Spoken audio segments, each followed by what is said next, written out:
The Grappling Hour is brought to you by No Gi BJJ Gear. Use the promotional code GrapplingHour15 to save 15% off of whatever you put in your cart. And Dodgy Collective. Dodgy Collective, creating jiu-jitsu gear for those who love to train after a hard day's work and for those who live the jiu-jitsu lifestyle from their mom's couch. That's actually what it says. I'm reading it verbatim. Anyway, go buy from them.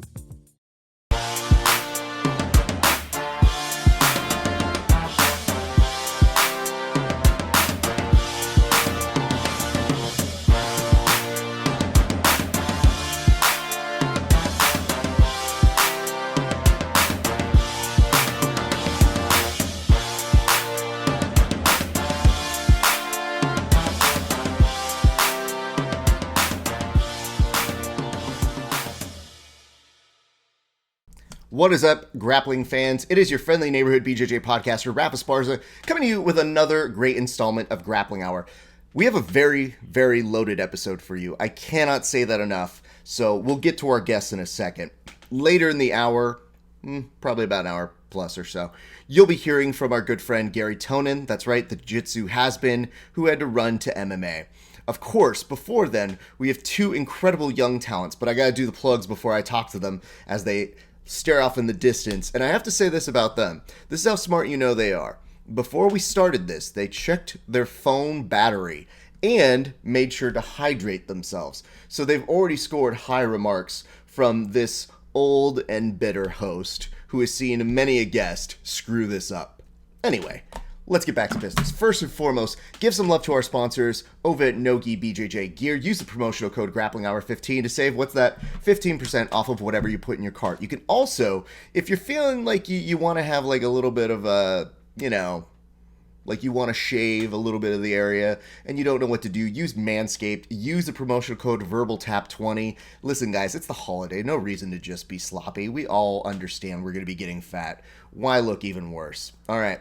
One last note to our good friends over at DodgyCollective.com. Yes, of course, DodgyCollective.com has a great rash guard, a great spat, and a great short collection. I highly encourage you to go there, but look at their artwork. It's some of the best. I guarantee you, you'll love it. And if you don't, there's something wrong with you, not me. All right, our guest here today. I don't know how to put into words how incredible both of these young talents are in jiu-jitsu. I have said this in the past about both of them. I feel like the future of jiu-jitsu is both safe and very much in danger with talents like these young kids. They have been grappling since essentially they could probably walk at this point. But we have seen them go through incredible highs, incredible journeys thus far in, and they're both still super young. We brought them on today because, of course, last week, Kade Ruotolo was able to win the combat jiu-jitsu and made huge airwaves with the help of his brother coaching him on the side. These two are a tandem pair, and when they said they were both going to do the interview, I'm going to admit I got pretty stoked because, I want to get to know both of these guys. I've seen them compete, and it's going to be fine and fun to finally get to chat with them. Ladies and gentlemen, please welcome to the show for the very first time, Kade and Ty Ruotolo. Gents, how are you doing here today? Oh, 1 second. I think you guys are muted. That was my fault. Gents, let's try that again. Nope, it's me. How are you guys doing? No worries. I was saying, doing great. Good, Thank man. you so much for having us on and all the kind words those are at. Appreciate it. Dude, I was stoked. Well, it's weird because I've never really gone up and chatted with you guys, but I've clearly been at events where you've competed. I've clearly been mouth agape looking like, oh my God, that's incredible with what they're doing. And for me, I just want to understand more about you guys as a tandem. So when they say that combat jiu-jitsu is coming up, at what point do the both of you go, yup, that's what something one of us is going to do and the other is going to coach? Oh, for sure. Yeah, please. Well, combat first approached me to do it for the 155 division, and at the time I was like a little bit overweight, had like a little belly. I was like 170, if not even like a little bit, a couple pounds heavier. So then I was kind of like, I don't know if I want to cut the weight. Maybe I'll have like a heavier fight after that. So then they approached Kade, And then Kade was like, "Yeah, I'm down." And I feel like Kade would wanted to do it more anyways, because I mean, I'm super down to do combat too, but Kade is just he's a fighter. He kind of likes that kind of stuff. So then they said Kade was in. We started kind of training. We didn't get to train much together for it though, because it's kind of crazy coincidences. Like we both like 3 crazy coincidences. Like, we didn't even get to train much. But no, it turned out going for the best. Yeah, I'm saying like about like what was it, 3.5 weeks before the tournament, my brothers and I got into a little scuffle, and he like cut his eye pretty gnarly, like straight. I don't know if you can see. Yeah, he's got a little scar on his eyebrow right there. But it's minor. It was minor, but yeah, he got a little cut there, so it took like over a week to heal, so we couldn't train then. And then I was in the jacuzzi for probably 30 plus minutes, something stupid, and then went into the shower, and then literally like fainted and like got a little cut on my nose. So what the hell happened there? It was the craziest coincidence you'd ever see. Just instant karma, pretty much. Yeah, he got me a couple weeks earlier. So yeah, I definitely wasn't super sad when I seen him with the little cut on his nose. Okay, well, you guys are taking this well more in stride than I would with, I think, even my siblings. So I would say compliments to both of you on that. So as a result of that, because you mentioned there were 3 circumstances there, that sounds like 2. Was there another circumstance that then came into play here? Yeah, well, I got sick like before, like a couple weeks before. Yeah, so like it was like I got sick for like a week and a half or something like that. Then his cut happened, and then as soon as he kind of came back and he could start training again, then I kind of got my cut. So then I had to stop training. So it was just kind of like we didn't really get to do this. But we got like 1 or 2 rounds. It was classic. That's insane. I mean, I guess that's kind of weird because for most people, they might be lucky to get in a couple rounds with certain training partners, but you guys are notorious for training all the time together. You have your own garage setup where you can go, which is great, I'm sure, during COVID, so congrats to you guys for that. I do want to address one thing here, which is that Ty was able, and I wouldn't say this about you, Ty, but you said it about yourself, which is you recognized, oh man, I might be a little heavy about this. You know what, Kade? I'm going to eat a little bit. You got to go do this one, man. So you take this one because I'm feeling a little like I like these tacos a little bit too much. Exactly. Pretty much. Ever since that ADCC cut, I go through like phases like, okay, this week I'm gonna be heavy this week, I can tell. Sorry. Yeah. I think after such a big weight cut like that, like mentally, your mindset changes and just in the way where you just eat such large amounts of food and still be hungry. Like you gotta tell him, like some of the stuff I've like chowed down is like it's just ridiculous and it's absolutely absurd. Yeah. Well, see, I can't live up to your jiu-jitsu, but I can maybe live up to some of your eating. So I'm curious, when you say you're putting away food, you got to be descriptive to me because I love me some food. So what are we looking at here, man? It's funny. I remember like we were at this restaurant. I think this was after sometime after ADCC, but it's just right after I was super hungry, and I had gotten a breakfast burrito, a breakfast like sandwich. The next morning, right? Yeah, it was like one of the next mornings. I got like a breakfast burrito, a breakfast sandwich. I had like these breakfast nachos, and then I finished the other half of my dad's breakfast like burrito. Cheese, right? Yeah, and I remember I had like 4 different meals. I had like 4 different meals, and then I went to. So I had like a little hour break, and I went to like the dentist or whatever, and then. I remember we went to Juice It Up, and right before the Juice It Up, there was a donut store next door. So I got some donuts, and then I got a large acai bowl, and I just sat on the couch, and I was just like, oh, I can't even move. And I had a little bucket, and then like I'd eat more, and I'd like puke in the bucket, and then like I'd eat more, and I'd puke. I got from like 145 to like almost like 185, like within like a week. We should address some of this here because there is a famous video of you. I believe it's when you had a match with Canuto, where the rash guard comes off, you take 2 seconds, and it looks pretty normal, and then you just heave. And I think to myself, I've never rolled that hard. I don't know what that feels like. So to see you do it and going, he's young, he's supposed to eat this for just like it's nothing, and yet now I'm starting to understand you're putting so much in there that you're literally about to blowfish pump it back out. Yeah. So is that how that happened? Because I never knew the background behind that story. I just thought you were so in the moment and so much was going in there, and that's a high-paced person to go with. Was that part of it? I mean, I've rolled with Canuto, and it is not fun for me. No, yeah, no, it's not fun to roll with Canuto.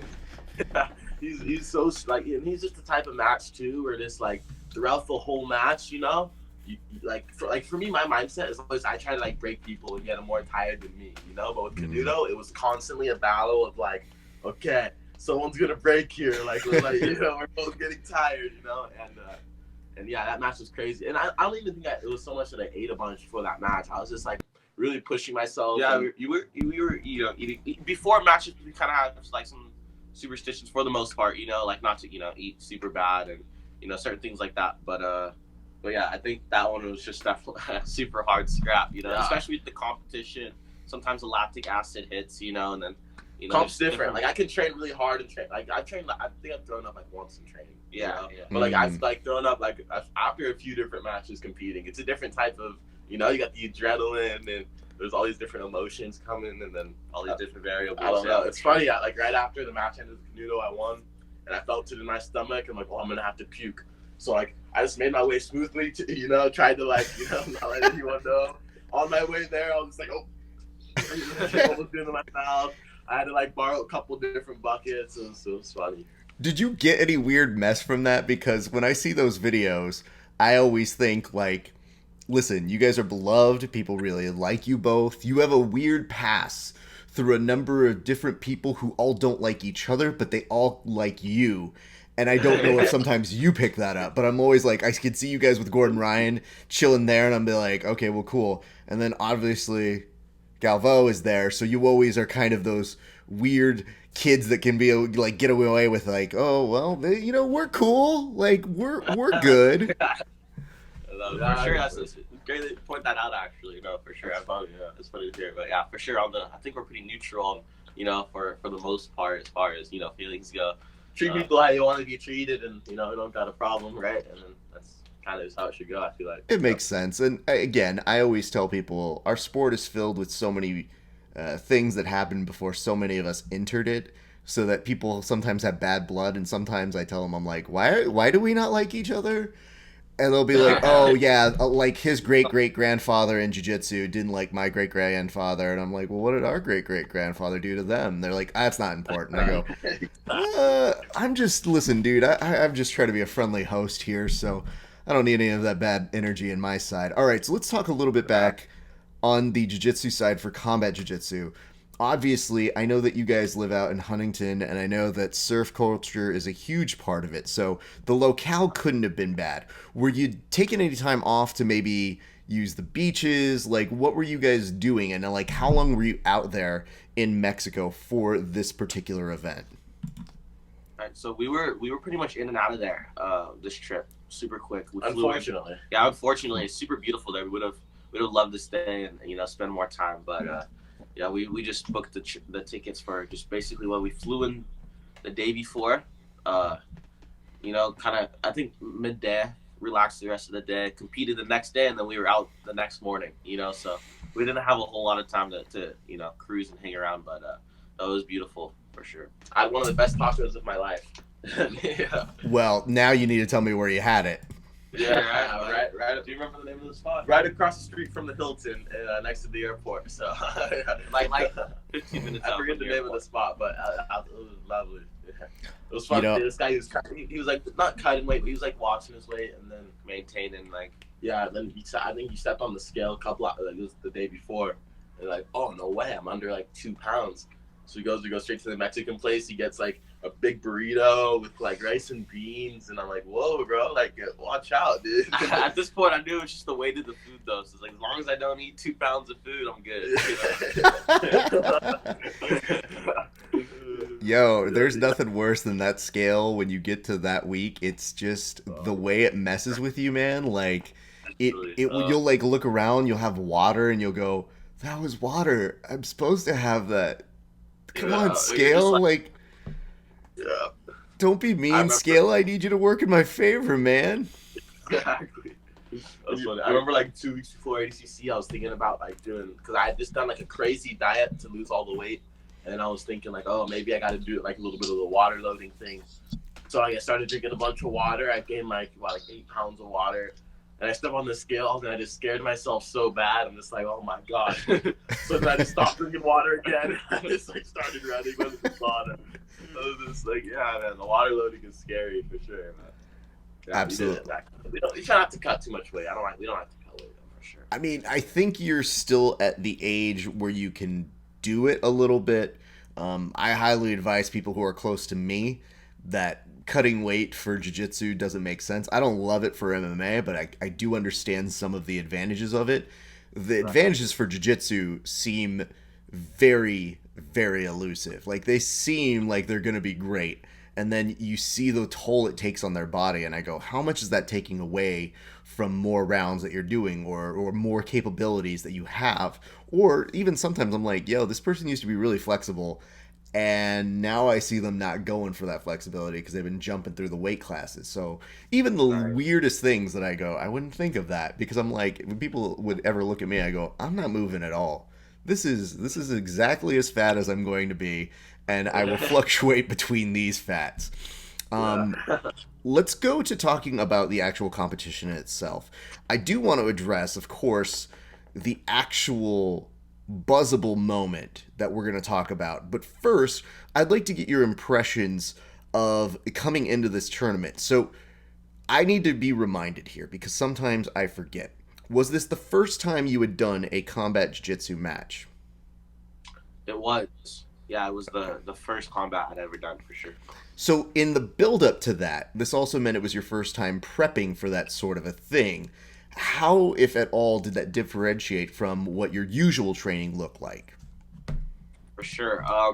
Well, basically, of course, it's kind of hard to, to kind of train the strikes and stuff because, not everyone's down to, for the slaps and the strikes for sure. But I had a good group of friends that would train with me, homie Callan, Jonathan, a few of my teammates that were down to train with me, Adam, and kind of brush up with the slaps, different drills and stuff too, just from on top.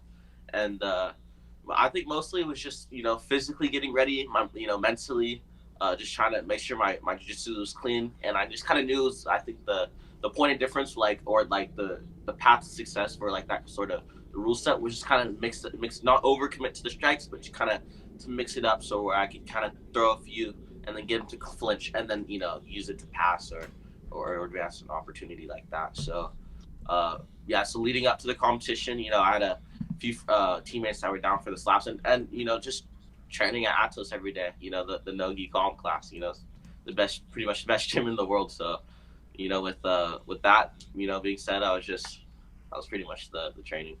Obviously, there's a confidence in your jiu-jitsu game because you've been doing it forever, so a lot of it is almost second nature, and I think it's part gift and part obsession with the work rate that you guys do, like the amount of training that you do. I think it's a little bit of both, because I do want to compliment you in saying when I see you do things and it comes instinctually and there's a real craft to the way you both approach it, I say, no, I mean, that comes from time and building and reps, obviously, with Galvo, who does love him some drills. But the actual way in which you can see in real time how you render, even when years ago I saw you guys, and the criticism was, oh, okay, take out their legs. Didn't take long for you guys to then start going after other people's legs, and I go, oh no, it's like the moment in Jurassic Park when the dinosaurs start talking to each other, and you go, oh no, we had one weakness, now we have none. So it's pretty dope to see the evolution of your game. I do want to ask you both, I don't know, exactly how old are you again? 17. Okay, 17 years. So we are in a weird gray area of getting grown adults to agree to slap children, which may, in some areas, constitute child abuse. So how does that conversation go with your teammates where you go, hey, bro, I know we train together all the time, and I know, we're all savages here, but I'm going to need you to slap me and keep me honest here. Yeah. For sure. Yeah. I think my teammates are the coolest, to be honest. I think, and Atos, whenever someone, we could be in like a full no-gi camp, for like, say, for example, no-gi pans, just recently happened. And, the entire gym was training no-gi. But I think it was was Professor Lucas, right? Pineda, or Gustavo Batista and Lucas Pineda both had gi fights. So the whole team would train no gi, and then there'd be a handful of guys to go train gi with them, even though if there was a no gi competition, or some guys would throw in a gi each round. So whichever rule set there is, there's always teammates willing to adapt and train with you for that. That's the thing about Atos, it really is a team. It's just like if you gotta fight, you're not going in that alone. You're going in with the whole team behind you. For sure. So always getting help and preparation. So regardless of the rule set, so gi, no gi, and combat. So some of them were like a little bit like they didn't want to do it as much, but purely because it just like for some people it wasn't as fun. It's not as fun. There's slaps. In a way, it is for sure though. It's for the person winning. Yeah. Yeah. I will tell you, I famously had a friend who was getting ready for a combat jiu-jitsu match, and this guy, he's a black belt, he's very good. He runs through his team. And, he's just like, well, I'm not really going to hit him. I'm just going to kind of grapple with them. And they were all kind of lower belts.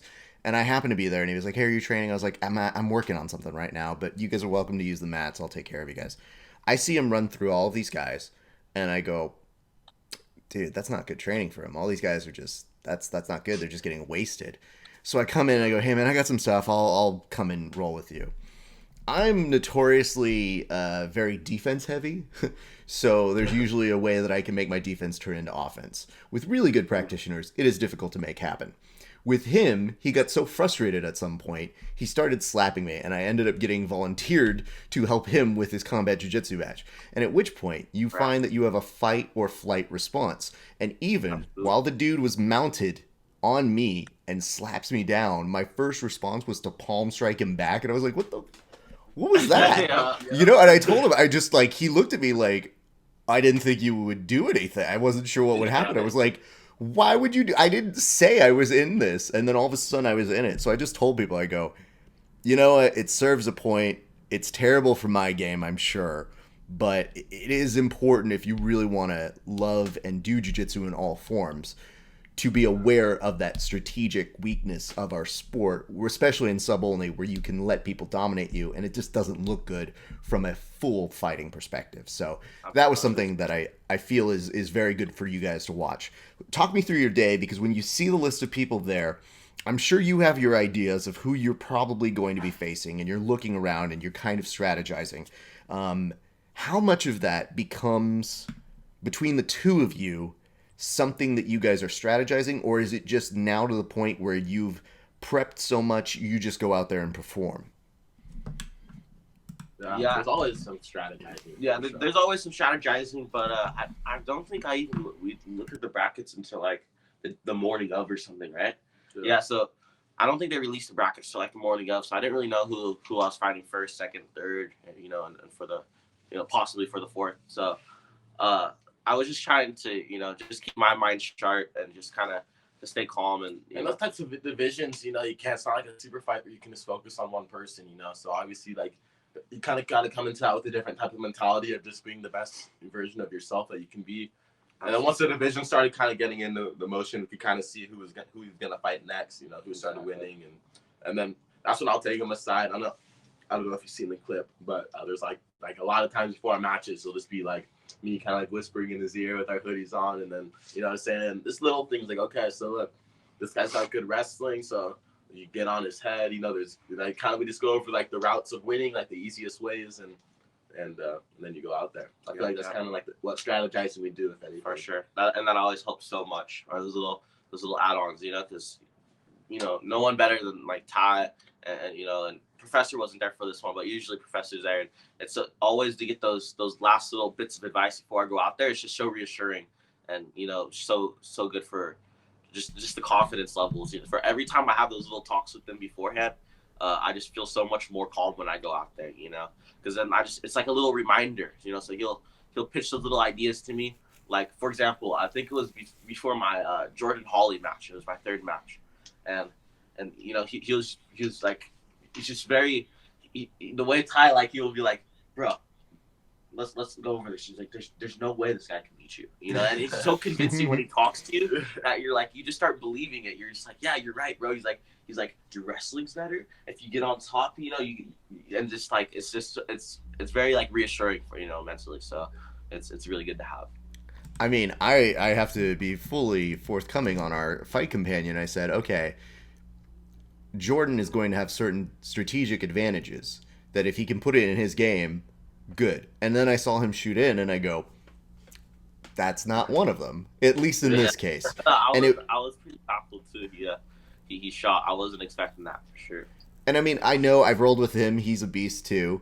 But I just knew that played into your game a little bit better. And I thought that not only did you read it well, but you had an answer for it very quickly. So I have to compliment you on that. But I also have to tell you, if you look at the tape, I'm pretty sure I said, I was like, I don't know, I think Jordan might have... Oh, no, Kade proved me wrong. Okay, I'm an idiot. Because I just thought, dude, he might try to make this a very, very kind of like sweep underneath you and go from there. But I think there was something about the way you approached it. I do want to get into more of a little bit of match by match, but I like you talking about Jordan. I do want to get into the idea of what was the first impulse after the first strike hit your face? Well, you know what's crazy is I didn't really get hit the entire event. That was actually one thing I was working a lot. Actually, I was going to MMA class a few times a week, and I think that helped a lot over in Arena in San Diego. And I think that helped a lot too. Basically, Jiu Jitsu with ground strikes, you know. And so just I was getting used to, you know, over arm wraps, over when I'm on bottom, arm ties, breaking the posture. When they do posture up and start striking, just inversions to get out of there quickly. And so even when I was on bottom, like I don't think I really took like one like, you know, significant strike. So I was really thankful to come out, you know, not unscathed. Yeah, I'm unscathed, but for sure I was expecting like I wasn't gonna put it past anyone, you know, to throw some slaps. So, but I was stoked. I think given like the rule set, like I was kind of like in my mind, my mom was super nervous before the match too, because I don't even think she realized that there was palm strikes till the morning of in the lobby, right? So she thought it was just kind of like slaps, and she's like, oh, okay, that's fine, but then she realized there were just like palm strikes and stuff, and she was like super nervous, and I was like, she's like, what if they get your nose and it gets into your brain? I'm like, shit. I'm like, don't worry, mom. It's like, I'm not even gonna get hit. I promise you. And then no, so it ended up working out. Well, I'm glad you were able to fulfill your mom's promise. I think anybody who does practice jiu-jitsu, and you find this even with a number of MMA guys that I've interviewed over the years, would they still say like, yeah, my parents don't come. And then you juxtapose that from the parents who are ride and dies who show up and go, yo, I didn't know that my librarian mom would get lit and yell at people, but she's into it. I just know that for your family, it's a little bit different in that they know the sport. So they know jiu-jitsu. Right. And so there's a safety in that of saying like, if he's ever in danger, he'll tap. You know, and obviously you both have taken injuries over the years, but you've kind of managed and mitigated through that. And they kind of understand that. Having to take time off to get a palm strike to the nose is like, what are we doing here? So I don't know how you kept that from her, or maybe just didn't fully explain that, but being like, oh yeah, mom, this has completely been the whole way. You signed off. Yeah. We're good. I'm not going to get hit though. Don't even worry about that. Don't even worry about it. Yeah. I think my older was like, mom, I've been training MMA like twice a week. And it hasn't been anything crazy, you know, just like the ground transitions and, you know, with strikes and stuff. But, and gloves, of course, and stuff like that. But, I think that kind of helped her out. She's like, oh, okay. But still, like, she was just nervous. She was super nervous, you know. A good family member will. So it is with good reason. And listen, again, the fact that you have a mom who understands the sport, has seen you compete forever, she's not coming into this blind. A number of other parents would be like, you guys do what? And fold each other with pajamas? And how does that work? She knows. It's just, this is different. It's funny. Yeah, it's funny, too, because she's obviously watched her whole lives in jiu-jitsu, you know, growing up, and like from ages like whatever 3 to now, 14 plus years of training. Yeah, and so she does jiu-jitsu a little bit too, but she's gone through like her fair share of injuries, so she hasn't been able to like consistently train. So she's still a white belt, But it's funny because she knows so many techniques, you know, like if you put her in a gi, she could do like barambolos to like with twister hooks and like all different types of setups. Like it's so funny. Like she knows so just from watching, you know, over the years. She never really committed though, you know. So it's funny. I mean, I definitely over the years have had people even look at me and go like, "Hey, Ref, how does a berimbolo work?" And I was like, "Not here. Go somewhere else."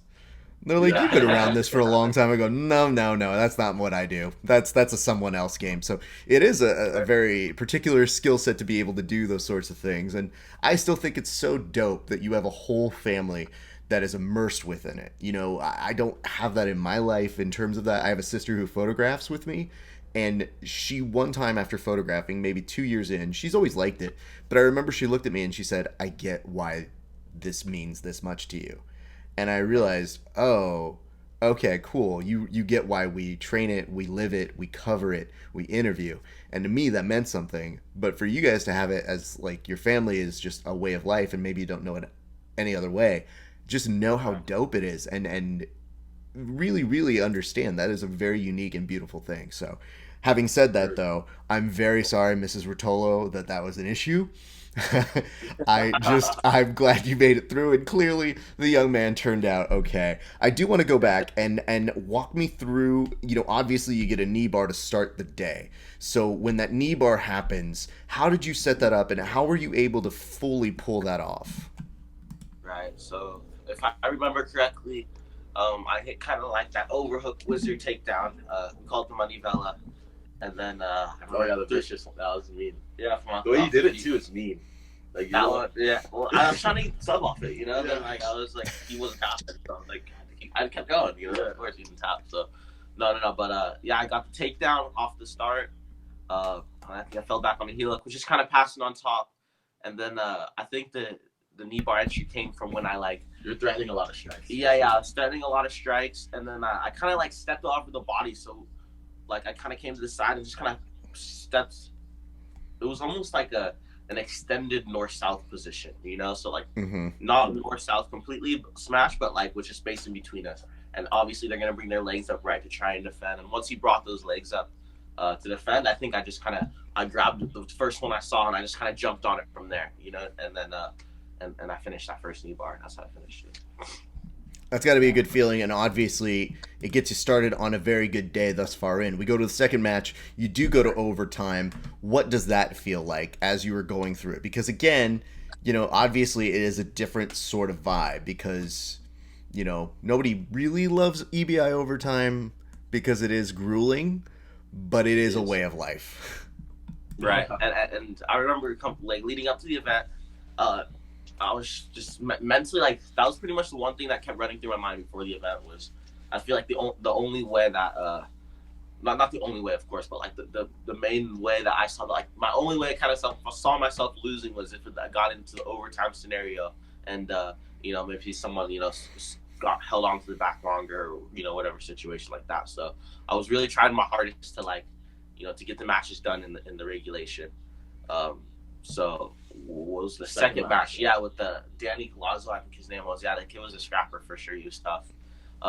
Yeah, I wasn't like in that match. I was feeling a little like a little off. You know, I was trying to like you know link the wrestling with everything. And I remember we had a few scrambles and stuff, and I just couldn't find a good submission opportunity. He was doing a good job of defending chokes. Every time I was kind of looking for like the head and arm or something, his hands were kind of interrupting and stuff. So. He was definitely pretty scrappy and stuff, but I got him very tired in the regulation. I could see in the last like 2 minutes he was starting to break for sure. Just you know starting to get more fatigued, and then so I knew once we were getting to the overtime, I didn't think he was gonna have enough in him to really get a good squeeze and hold, and that was pretty much what happened. When you're tired and you gotta do the overtime, it's way worse. Obviously, a lot worse for sure. That was kind of like my only worries. You know, was like. You know, there's a lot of strong guys in the division. You know, PJ, Nathan Orchard, you know, guys like that. Where if they were to start on the back with fresh, you know, they may be able to, you know, stay there or squeeze for longer than I could have. You know, so that was like the main worries leading up to the competition. But in that second match, thank God that was the only one that made it to the overtime. And in that second one, he was so tired already. I think leading into the overtime that you know it was You were a little off that match. Like after, I remember you threw up, and then like you started to feel a lot better. Yeah, I remember, I don't know if it was the lactic acid or whatever, but yeah, I like after that one, I kind of like you said, it was puked a little bit, and then I felt like way better. It's funny how that happens. Like I swear, like almost not every competition, but a lot of competitions, like you have Two. one, Twice now, you have like a tough fight, and then like this come out after, you're like, oh my god, I feel so much better. So much better. Yeah, for sure. Yeah. I mean, I guess that's going to be something you both deal with for a little bit. It is wild to see as a thing, but it shows how much you're putting out there. Like, it does explain, when you guys have such a high rate that you're working at, it does seem like at a certain point, even when you look like you're winning through a majority of it, it's still energy that you're still creating, and it's a lot. What I would like to ask though. Oh, go ahead. Yeah, go ahead. Oh, I was gonna say, yeah, I think like just growing up too is like we're always kind of finding stronger guys too, so it's always like taking a lot more energy to kind of cope with the strength, and get around the strength, So I think that's maybe part of the reason why we're just like so fatigued after a lot of these stronger backups, for sure. I did say, I think, one, but like Vitor, Lavier, and Hanato, both like super strong guys, and I think those were both the last times we like kind of puked afterwards, because it's hard dealing with the strength, especially in the competition, feeling with all the adrenaline and stuff, and then feeling that strength. It's just like, it's a lot to take in for sure. But I think I did say on the Fight Companion, because somebody was asking, they're like, well, there might be somebody big that's going to come at them, just size wise, kind of as you were mentioning there, and I was like, Galvo, they're fine. Galvo, like, well, yeah, if you guys have to deal with that, I think you're going to be okay. For sure, Galvo, kind of gets, like the top 3 guys we go to the gym training with every day. So definitely like the size, doesn't intimidate too much. Absolutely, Ty. I want to go to you on this, because I didn't know until today that you were a hype rage machine captain over here, because I didn't know that you were able to hype him up so well. Is that usually what you do? Does he do it as well? Like, because I can see it a little bit more now that I'm privy to that information. Yeah, it's as twins. I feel like just growing up, everything together, we can obviously don't read each other's minds, but I can know what he's thinking a lot. You know what I mean? So like just by like the look, just by like the look on his face. And I think there's like when people say like that twin telepathy, or whatever that thing is like, I'm not necessarily sure if that's 100% true. I think it's just that when twins are like growing up so close together, like you're just on the same wavelength. Wavelength. It's the same mindset, like growing up, like same thought process. So even like before the match, if there's anything, like I feel like I put myself in his position, and like if there's anything that I would want my brother to be telling me, or if there's anything I feel like, oh, maybe Kade's like, maybe he's not as confident as he should be in this match, or maybe he's worried about this guy's attacks. I just kind of I'm just there to remind him, like, look, Kade, like, you're training with the best in the world. You are one of the best in the world. There's nobody at this competition that should be able to, there's little things like that, and when I see really, like, when you break it down to like I remember in ADCC I was doing this a lot for you too, like, sure. Like both ways. But like, yeah, when you break it down into like even all the little things, like, look, how is he gonna out wrestle you? Like, there's no way he's gonna be able to out wrestle you. You train with these guys, this guy. You're in the end. You're right, bro. You're like, he's not gonna out wrestle me. That means I'm gonna be on top this round. And you're like, yeah, bro. With this was like basically for the Holiday match, saying when you're on top, you're gonna be throwing strikes, and it's kind of how are you gonna play guard? When throwing strikes, and it kind of just throws off the whole rhythm of things for the guy on bottom. So like, it's just you put like the game plan in the mindset, and you're just so confident, Yeah, and I think it goes both ways. I try to do the same for you, so definitely helps. Well, now I know who to call if I ever have a test I have to take. I'm going to call up you guys to get me all hyped up. They'll be like, Raph, how could you not pass this test? You guys. I'm going to be like, they're going to be like, why'd you bring these twins to come coach you? They're my life coaches now. They just get me hyped. If I'm ever at a fantasy football final, I'm going to be sitting there. They're going to be on my sides being like, yo, you got this. That dude, he picks all the wrong people, man. All of it.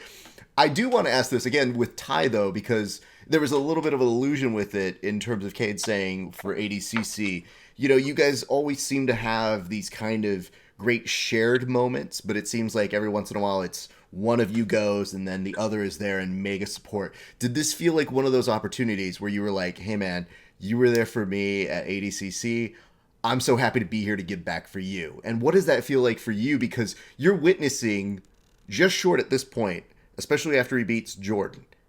It's almost going to happen. And I think you have a clear vision of it. And I'm sure he has a vision of it. But you also are not able to compete. So what is that feeling and that vibe like for you? Man, I just, throughout the competition, like, even the day of the competition, I instantly wanted to be in the competition. I'm just like, man, I just want to, I was so pumped. And, like, 2 people dropped out the day before, and I was actually, like, really close to even, like, pulling in last second. The day before, you said how excited you were for me, like, 10 times. She's like, bro, I'm so excited for you. So excited. And this was, like, one of, like, the bigger, you know, competitions of, like, for us, you know, that we've won. And, you know, this combat one. And I was just super excited just to watch you, you know, go through every match and keep winning. And, like, even, like, after, like, the Holly match, like you said, I'm like, okay, we're getting close, you know. Yeah, I remember he made a remark about the money, and he was like, all right, bro, you know, he's like, he said something like, oh, like, you know, you're getting that money, and I was like, bro, don't even start, don't let me focus, there's still one more tough fight, you know. I was like, you know, you're getting all pumped for it. I was like, pumped, all in the moment, you know. I was just trying to, like, say tunnel vision, but yeah, it was great. But yeah, it was cool. I always try to, you know, pump you up, and just to see you in that competition doing well it was sick to watch for, you know, for me, because, you know, I had, like, that moment for ADCC, and I also got to see that a little bit on Grapple. This was different though because it was like a division. Like Grapple Fest, you got the belt too, which was sick, which was huge. But you know, this is different. This is a division, so to watch you go through all those matches and you know, do well, I was super stoked for you. I guess it's important maybe to ask this as well. When you guys are both competing at the same time, is that difficult? Or do you kind of use that energy of both of you guys at the same time competing and just kind of feed off of each other from it? Because the singular version seems like a really cool thing that really does seem to work for you guys. Like, it seems to pay off when you guys can channel both of your energy, telepathic or not, which, by the way, I still think should be illegal in Jiu Jitsu. I'm going to look into banning that because you guys are too good. And when I see you use your twin powers, I'm like, yo, it's like 2 of them are facing him at once now. OP. But, you said, what was the question? The question is about, of course, the question is, what does it feel like when you guys are both competing at the exact same time, as opposed to when you have to just really concentrate on one of you? Yeah, you know, the only slight inconvenience is be like having to coach and then maybe this go up and then following match after.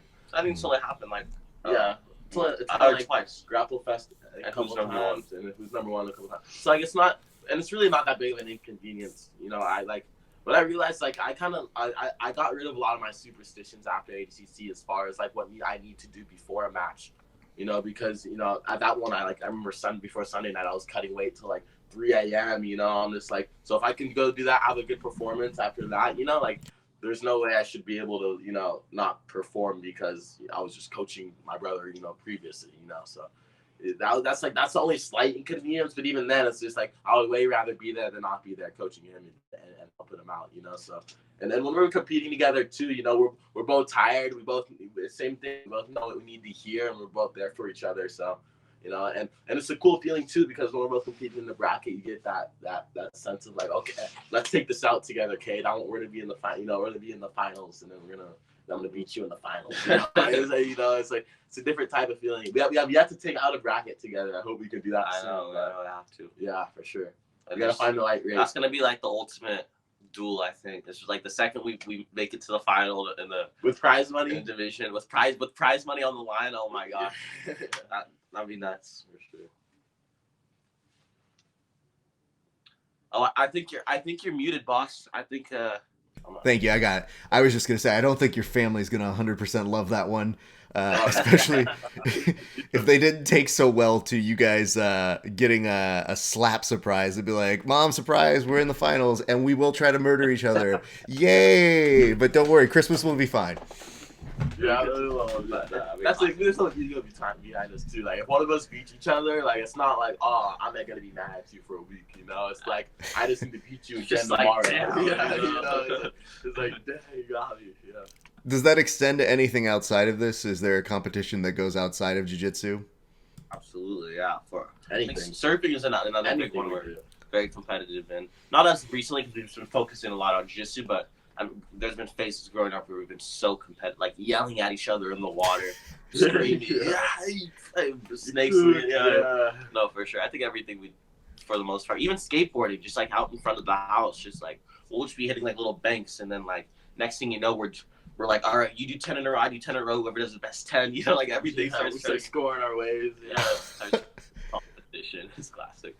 It's just, I guess the admiration I have for what you guys are putting out here is just, there is competition, but it really does sound like the healthiest versions of it. Like, you guys have a lot of positivity about you, and it's refreshing to see because we have so many people who talk trash and use that as their only way to get a match. And yet with both of you guys, again, part of the reason why you're beloved is because you don't see one of you cutting a promo and being like, Nicky Ryan, you've taken everything from me.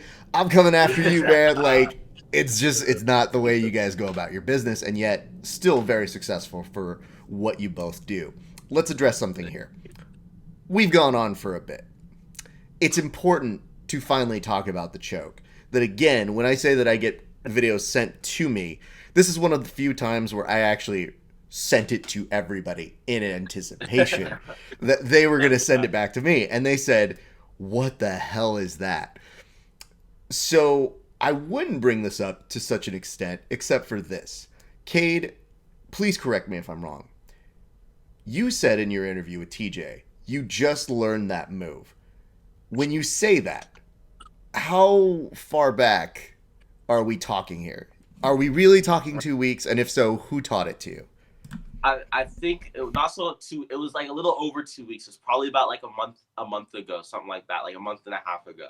And his name was Justin Pierce. He's one of like the tall, lengthier guys in the division, or in our academy. Super cool guy. Like, it's always good vibes. Just kind of super wonky, loose jiu-jitsu, but super sick leg locks and just kind of super tricky, you know. And I remember when he showed me this, or I didn't even show me it. I just watched him do it, and I watched him do it against like some really high level competitor, and I watched him do it against literally everyone in the gym. Everyone in the gym, like if you'd seen it, you'd be amazed. And I finally was like, bro, show me this. Like, what are you doing? And he showed me, the how to do it he showed me the setup and everything, and I was just so appalled the first time I learned it because it just looks so baffling. It's like, how does that work? I think the first time he did it was on me, or the second time. Right. Yeah. I think that happens a lot of the times when one of us learn a technique that we don't know. We immediately try to hit it on the other brother because that's how our roles go now. Yeah. Like we're anticipating. Well, we've been training with each other for our whole lives, so we just know it. Like, we pretty much know every technique that each other knows, exactly. So when we call it something new, we'll try and do it first, and then we'll probably and then we'll catch on. Yeah. But I remember he showed me that a month and a half ago in the match. It was funny too because afterwards, after I hit the choke, I just started seeing all these comments from all my teammates like, "That's the one you hit on me," because every time I do it, like, what's that? And then so I had like all these different teammates like posting their stories like, "That was the one you did on me," and I got to now I don't feel as bad because when you get caught in it, you just kind of you're just like, well, how did I let that happen? But it's honestly one of those techniques where you just really don't see coming, and it's kind of like one of those techniques that you only get caught in it, once, right? Because like once you feel it coming on, then to like just back out, and disengage. I remember when you first put it on me, I'm just like, I'm just gonna sit and dig my chin in his ribs, and I'm gonna be okay. And I just like started digging my chin in his ribs, and like it got tighter. I was like, what the heck? So like, I was doing it harder. And, like at one point, I was just trying to like grind his rib out, and I was just like getting choked. Like, I remember that. I still remember that to this day. Yeah. He was like trying to grind my ribs out, and I was like, it hurt, but I was just eating it. And I was like, I know he's gonna sound. And I got it. Yeah. Yes. Okay. Again, thank you for the explanation because I here's the quickest way I can explain my thought process of what it was. My friend, my good friend who I had on the broadcast that we were doing, we blathered our way through an explanation of it. because it's all real time, so we're watching it as it's happening. And I remembered as we're sitting there watching it, I just go, okay, so he's got this thing with his leg around, and I need to see a different angle here. And we spent so long discussing it that I was just like, okay, I don't believe I fully know this. And there's a good group of people that go, oh, it's the buggy choke. Yeah, old hat, been doing that for years. And I go, I haven't. So clearly it's new to a number of us. That was my reaction when I first learned it. It's crazy. It's like one of those tropes. I feel like a certain community of people know it, and then like the rest of the jiu-jitsu community doesn't. No clue. Yeah. It's like, it was funny because it was crazy to find. The first time he did it to me, I felt it. I didn't see it. You know, I'm like, what did you do? What the heck just happened? You know? I mean, I have a couple secret trick moves that people always go, I can't believe I tapped to that, and I go, you know, but then they'll tap to it again, and I just go, well, now you know. And the worst is if you keep catching them with it, they kind of hate you a lot. And that's not my issue. My issue is just to stay safe. What I would say, though, is you got this incredible response, and you mentioned it's one of those ones that you only get caught with once. What a time to be able to pull that off, though. As the championship winning one, I would like to ask, where was the mistake that PJ made in order that gave you the entry for that? Because I saw him putting pressure on you, and yet your response was calm, collected, and I didn't know enough to know you were beautifully setting it up. But I would like you to walk me through it, if you wouldn't mind. Absolutely. So one of the even setups for it is so for example, someone's just in a textbook side control with the head and arm positioning right here. Like what you'll do, like oftentimes to set it up, is you can even just pass the arm to the other side of the head. And you basically put yourself in like a head and arm choke, right? Like an arm triangle position. And so the guy, he almost gets stoked for a second. He's like, thanks for that. You know, like you just put me in a better position. And that's when they will clamp down. And that specific match with PJ, it was off of a takedown, right? So he took me down, beautiful takedown. And then I ended up with my arm already on that side, you know, so I didn't even have to pass it there. So as soon as he took me down, I was able just to kind of like just grab my leg immediately and just kind of hunker him down, you know. And then I just like adjusted it with my arm, got the grip, and then locked it up. And then I knew once I locked it up, it was synced in. I mean, yeah, I was just gonna say. Go. Oh, sorry. I was just gonna say. I think the thing when people didn't understand what it was is they were looking at it and they just go, nah, and you know there was initial reaction of like, what? Right. And all I could tell people was, if he's catching PJ Barch with something like that, you know it's a legit thing. Like, you know that's not going to be an easy thing to do. PJ was in wars that we have seen over the years, and even that night was having a great match against Nathan Orchard that looked massively tough to be in. So when I saw him tap to that, all I could think of was, yeah, that's got to hurt, and that's got to hurt real bad. It's crazy, and it's honestly, it's much tighter than the traditional triangle. You know, like in my opinion, like if you know, of course, obviously triangle is a great submission, but the amount of pressure, like it just sucks the life out of you. This stroke, like the amount of, if done right, the amount of pressure like it applies to everything just getting crushed, and it's just mentally, it's like it's kind of like the same mental thought as almost like if you were to get rear naked choked, to where you're just like you're so like a complete with both of your arms strapped. Yeah, with both your arms strapped. You know, it's just like just complete. Really, the only defense that I know of is to like pull. Yeah, he's like, you know what though? This is again. When we get to see the differences between the two brothers here, I do see again. This is where Ty's like, yo, bro, we're trying to, you know, instructional that in the future. Let's not give away everything, bro. Hold on to that for fanatics. We'll show the defense or something. No, but yeah, it's definitely it's crazy. Once it's synced in, it's I mean, good luck getting out. You know, so that's why you got to catch it beforehand. You know, there's one defense to that. Yeah. There's one defense, but if you want to know it, DM us. We'll see. It's funny because after the fact, I had people messaging me being like, "Oh yeah, it's really easy. You just do this," and I go, you know, as a defensive-minded grappler, I told them, unfortunately, I wish I could just put that in to like my memory, but it's really one of those moves that I look at and I go, I have to be in it to even address it.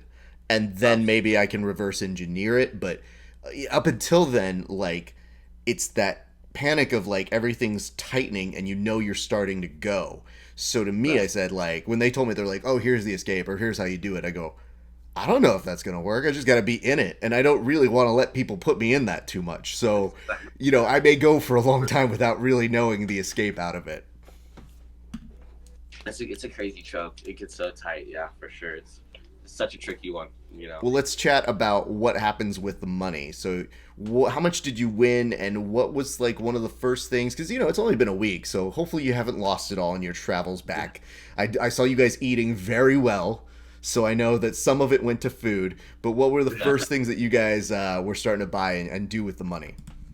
So honestly, besides food, I pretty much just put it in the bank, and I haven't even spent $1 of it. You know, Ty's got a fight this upcoming weekend in the Kade, so we just kind of, since we've been back, just kind of came straight back to the gym, and you know, Ty's been getting ready for that. So trying to keep more money in the bank. You know, it takes money to make money, right? So we're just gonna try and save as much money as we possibly can, and that way, you know, continue to grow it. But yeah, it was funny. Right after the competition, we wanted to go like to this Brazilian steakhouse. I was literally like right across the street, and we're like, "Oh, let's go!" And like we show up, and it closed just as we were getting to the door. So then, like, it was later too. At that time, it was almost, I think it was like 1 o'clock. That's why, like, it was, I mean, we're kind of like 12. We were going in like 30 minutes before closing, kind of rude, anyways, you know. And we were starving though. Nothing was open, so we ended up going to 7-Eleven. And Kade had his weight cut too, so he really wanted to eat. And man. Smashed some 7-Eleven pizza. 7-Eleven pizza and some ice cream. Had some really good Mexican candies. It wasn't the dinner we were expecting, but it made do. I think in one of our remotes in the future, we will have to do a food experience with the Ruotolo brothers, because I would like to experience it. I will let you know that in order to even be in that realm, I'm going to have to like work out nonstop for a month to probably work it off after the fact.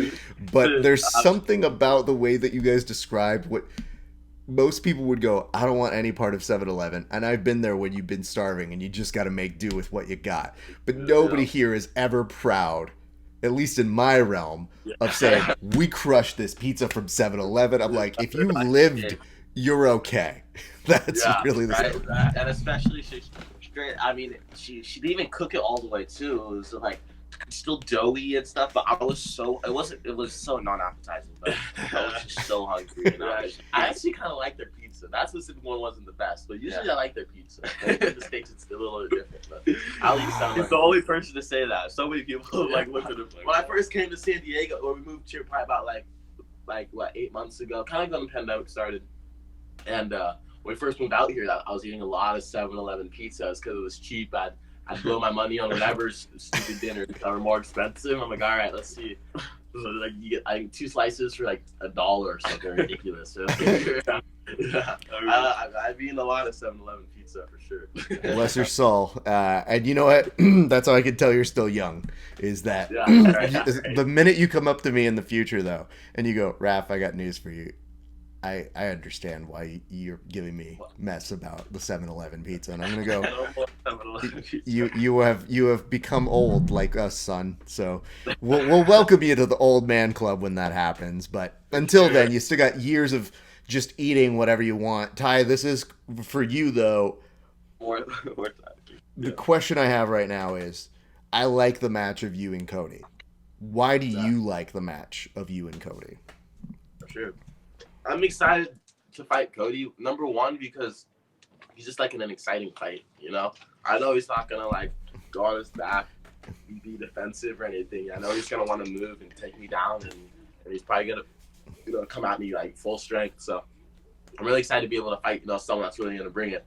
And I'm also excited too because it's kind of like I've been kind of towards the top of the rankings now for a little bit, and Cody's, you know, just now he's like kind of climbing the rankings, doing really good too. So I'm excited. It's kind of like this is like my first like tune-up fight. Not tune-up fight, but like a fight where I'm taking someone lower than me in the rankings in a long time. I've been fighting, you know, guys like Dante and Wagner and you know, and all like you've noticed like all my super fights, I've been fighting like the toughest guys. You know, like, I think a lot of people are always like, say like they're not submission fighters and stuff like that because like you know if you look at the resume of that, you know, guys have been fighting after ADCC it was Wagner, right, and then after Wagner it was was it Dante? After there was some in between matches, but then it was Dante, and then it was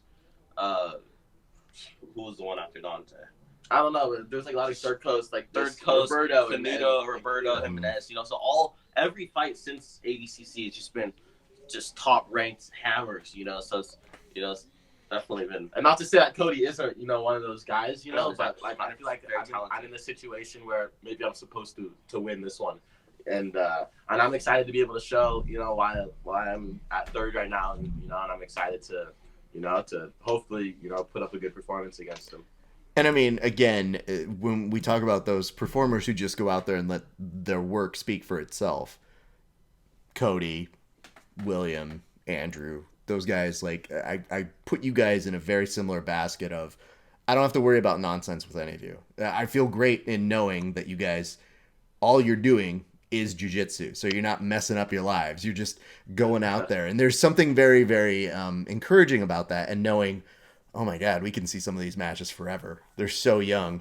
We could literally see this in an ADCC. We can see this at a super fight. We can see this here, there. So sometimes these are just kind of like those first, second, third chapters in a story that we're going to see unfold over the years. But I just have such an appreciation for knowing that we're going to see you guys not even hit your peak for maybe a few more years even.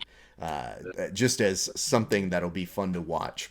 I would be remiss if I didn't kind of ask you guys. I know we were going to talk a little bit about origin story, but we've already kept you longer than I had asked you to stay. So I do want to ask this. The question I've always wondered, because I think we know that you got into jiu-jitsu together and you started when you were kids. You're still kids, but when you were really kids. When did you guys both know and recognize that you were good? Because to me, there's a difference between your parents wanting to get you athletic, make you like understand good principles and discipline, but then there's got to be a moment where you go, oh, I am beating grown people here, and I am only 11 or I am 10 and I am putting problems on people. When did that register for you? You know, we've been from a very young age. I was gonna say we've been super fortunate to have like very supportive parents. Like, yeah, I was gonna say like our parents, and even like the gyms we've started at from a young age, have always like believed in us. Like I remember even like our first competitions, some of our first ones, we were like, I think my first one we were literally like 3.5, I think maybe 4, and I just have always like my whole life had our parents telling me, oh, you guys are the best. You guys, you know, you're so strong. And I have all these videos. We'll be like 4 years old, eating like little tiger smokes bar. And then like my parents are like, oh, what are you gonna do today? And I'm like, oh, I'm gonna do the takedown to mount to submission. You know, I could barely even talk. You know, but this like we've always kind of had like a little confidence. You know, in the most humble way possible. And then, you know, I think a lot of it just coming from our parents always like that reassurance. I think that's really huge for an athlete. He's got to have someone always reassuring them, you know, before a competition, or just really just especially in as general. a kid too. Especially as a kid, for sure. I think that's how a lot of kids will get burnt out. Is a lot of parents are harsh on them, and not to say like my parents were harsh on me growing up. You know, for sure that it's good to, you know, to stick them to it, but push them and to push them hard. There's a difference between pushing and not encouraging them. Like, absolutely. Like when you're telling, I feel like if you tell someone, you know, that they're the best for a long period of time, even if they don't believe it at first, you know, you kind of start to, you know, you have no choice but put in the work, and then I remember like as you know, 4, 5, 6 years old, we'd be fighting kids that were 7, 8, 9, you know, way older than us, way heavier than us, and that's when we started to like still beat the bigger kids. And I feel like that mindset too of this like, oh, I'm smaller, I'm only like whatever, like super young, fighting these bigger kids, being able to beat the bigger kids. I think at that when people see us like maybe going against a lot of bigger guys too, I think we're as comfortable as we are now with it, because we were literally doing it at such a young age. I remember like, because there wasn't a whole lot of back then, you know, jiu-jitsu was a lot smaller, at least in the kids scene. You know, the kids scene wasn't nearly as big. You know, there wasn't as many bigger competitions there is now, and I remember, and like like a lot of kids, kind of like you know, we'd always have to go up against kids way older and bigger. Yeah. Always, like, there's no one in the divisions, right? So always going against, like, say, for example, if you were like 8 or something going against like 12-year-olds, it'll happen all the time. So I think just getting used to it back then kind of, weathered us to get used to it now, for sure. I also want to kind of circle around this thought. There are lots of family members who try to do this and compete at high levels. And there are lots of people who do that sometimes with their squad or their team. What has been the secret to the success of you guys being brothers and being able to rise together? Because again, as I mentioned, there are a lot of people who try and it can be difficult. But what is the best advice that you would give to maybe other brothers or teammates that kind of have a bond like the two of you have? And what have you seen over the years that has been instrumental in keeping that strong at the highest levels of competition thus far? You still got a long way to go, but I'd love to get the insight on that. Yeah, I think everyone grows at different, time rates. And some people might catch on to some things faster than others, For example, like, maybe Ty was catching on, like theoretically for like say Ty was catching on to leg locks faster than I was, and then that way he'd be able to help me catch up, or say if on the feet my hand fighting takedowns were coming along a bit faster than his were, then I would obviously try to give him details on the feet. So that's the thing is like our whole lives we've been. I mean, because it's impossible to stay like this with someone, growing up. So our whole lives we've been doing this, And I feel like we've, just been getting better and better just because, at one point in our lives, we wouldn't be as good as our whether it be your twin or like your close teammate or your brother, whatever. I just feel like, we've pushed each other because the healthy, like, it's not like egos either. It's just like the healthy competition we have with each other. Like, we just, at the end of the day, there's nobody in the world that I would care beat me more than my brother in anything. There's nobody in the world that can beat me, that can either, does that make sense? Like my brother is like the guy, like I cannot let him beat me for anything, but at the same time it's not like, it's like it's not in a weird way. It's like, exactly. It's just if he does beat me, then I know that I need to train harder and go do the same for him, So like if you find that relationship with someone, like that's really special to be able to have just knock out the egos and just to be like, look, like, this is how we're gonna. You just have to genuinely care about the other person, and their growth in the sport. Even not just with my brother. I've certain friends too that I always like try to help and take under the wing and show them as much as I can. Because if I see them making the same mistakes that I was making, or if I see them making just certain mistakes I can see, I'm always there to like, yo, bro, try this instead, do this, boom, boom, boom, and then I every day it happens pretty much in the gym. And you know what? I heard a lot of people say like jiu-jitsu, it's a solo sport. You're going into the competition. It's only you can rely on yourself. But for some people, it may be. Yeah, for some people that's how things go. But for my brother and I, it's never been that way. I've always had someone to depend on, and I've always had someone that's there for me when I need them, whether it's to focus, help me with my mental state or my technique or anything, So when you have someone like that genuinely cares and that you guys can, start rising the ranks together and, then that's special. And that's the fastest way for growth. Because at the same time, I mean, for me, I want to be, one of the best in the world in the near future. But for my brother, if my brother's not there with me, then it's kind of I won't be as happy. You know what I mean? It's not. That's not what I want. I want us. It's both of us. I want us, to be doing it together. And if you see one kind of falling back, then I'm going to be on you, and if I'm falling back, then he's going to be on me. So. I don't even have to tell him to get on it because if I'm doing better or if he's doing better, the other person figure it out. Yeah, exactly. I just want to compliment you both on a maturity in the terms of mindset for not just competition, but I think great success in life. I think that's so great to have somebody who's going to give you not just the energy, the confidence, but like a rock hard support system in terms of like nothing is going to deter the other person from ever helping you achieve. And I've always told people in my experience, especially with jiu-jitsu and much to what you're saying in terms of it being a solo sport, as I go, it's solo when you perform, but then you still have people who coach you. You still have people who are supporting you. You still have a number of people who are contributing something. So I think the best people that I see in my experience are the people who pull their resources together. So a lot of times when you hear these guys say, I don't got a team, I don't got these people, I don't got that, I was like, well, what are you doing? Like, what are you doing to cultivate that? If you don't have one, build it. And it's on you to create that sense of community and fostering that. And I think that's where people have such a hard time learning that. Not just period, but like at any given point in their lives. And the fact that you guys have already put that in a very positive mindset is very easy to see why you guys have had so much success. So I want to thank you for your time. Here's what we're going to do. We are going to put a bookmark here. I appreciate you guys sticking around for longer. We will look into at some point, maybe when things open up a little bit more, doing a remote. I would love to see what you guys try to make me eat and keep up with what you guys are eating. And I would love to actually get into a conversation of the real origins of the stories between the two brothers. But it's always important for us here on the show to commemorate what just happened, because what you do is really incredible. And last week was a real big moment for the both of you. And so I'm really glad we were able to make that happen. Thank Much you. appreciated. Thank you so much. Sick words, man. All right, guys. That was an interview. You Great brought podcast, up stuff that I didn't even realize, you know, that like, so, No, for that, such a rad. You literally like brought it out of us. Yeah. Just like talking about it.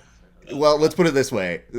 I better be good at this, or what's the point? I always tell people, I go, think of it like this. The way you guys want to be the best at your sport, I want to be the best at this. So that's why I talk trash to all the other podcasters, and I let them know there is a pecking order, and they're somewhere down here in trash, and I'm here. I have a get the thought with you. Hey, you know what? Give me 1 second. Let me do a transition. I'll say bye to you both off air. My thanks to the Ruotolo brothers. I want to remind everybody watching this, go check out their instructionals. You can find them everywhere, but I'm assuming the bulk of which are going to be over at BJJ Fanatics. And I want to give them a quick opportunity to shout out their sponsors before we go ahead and do it. Gents, tell people who is helping you get around and do all the things. As first and foremost, Shoyu will always been helping and supporting us since a young age. Since we were like 10. It's such a long time. So, yeah. Thanks so much to Shoyu. At Pono Cafe, we don't have the t-shirt on right now, but yeah, at Pono Cafe, next level food in Costa Mesa, the chef and Dana, two people that have always been supporting like family to us. Like family to us, too, as well.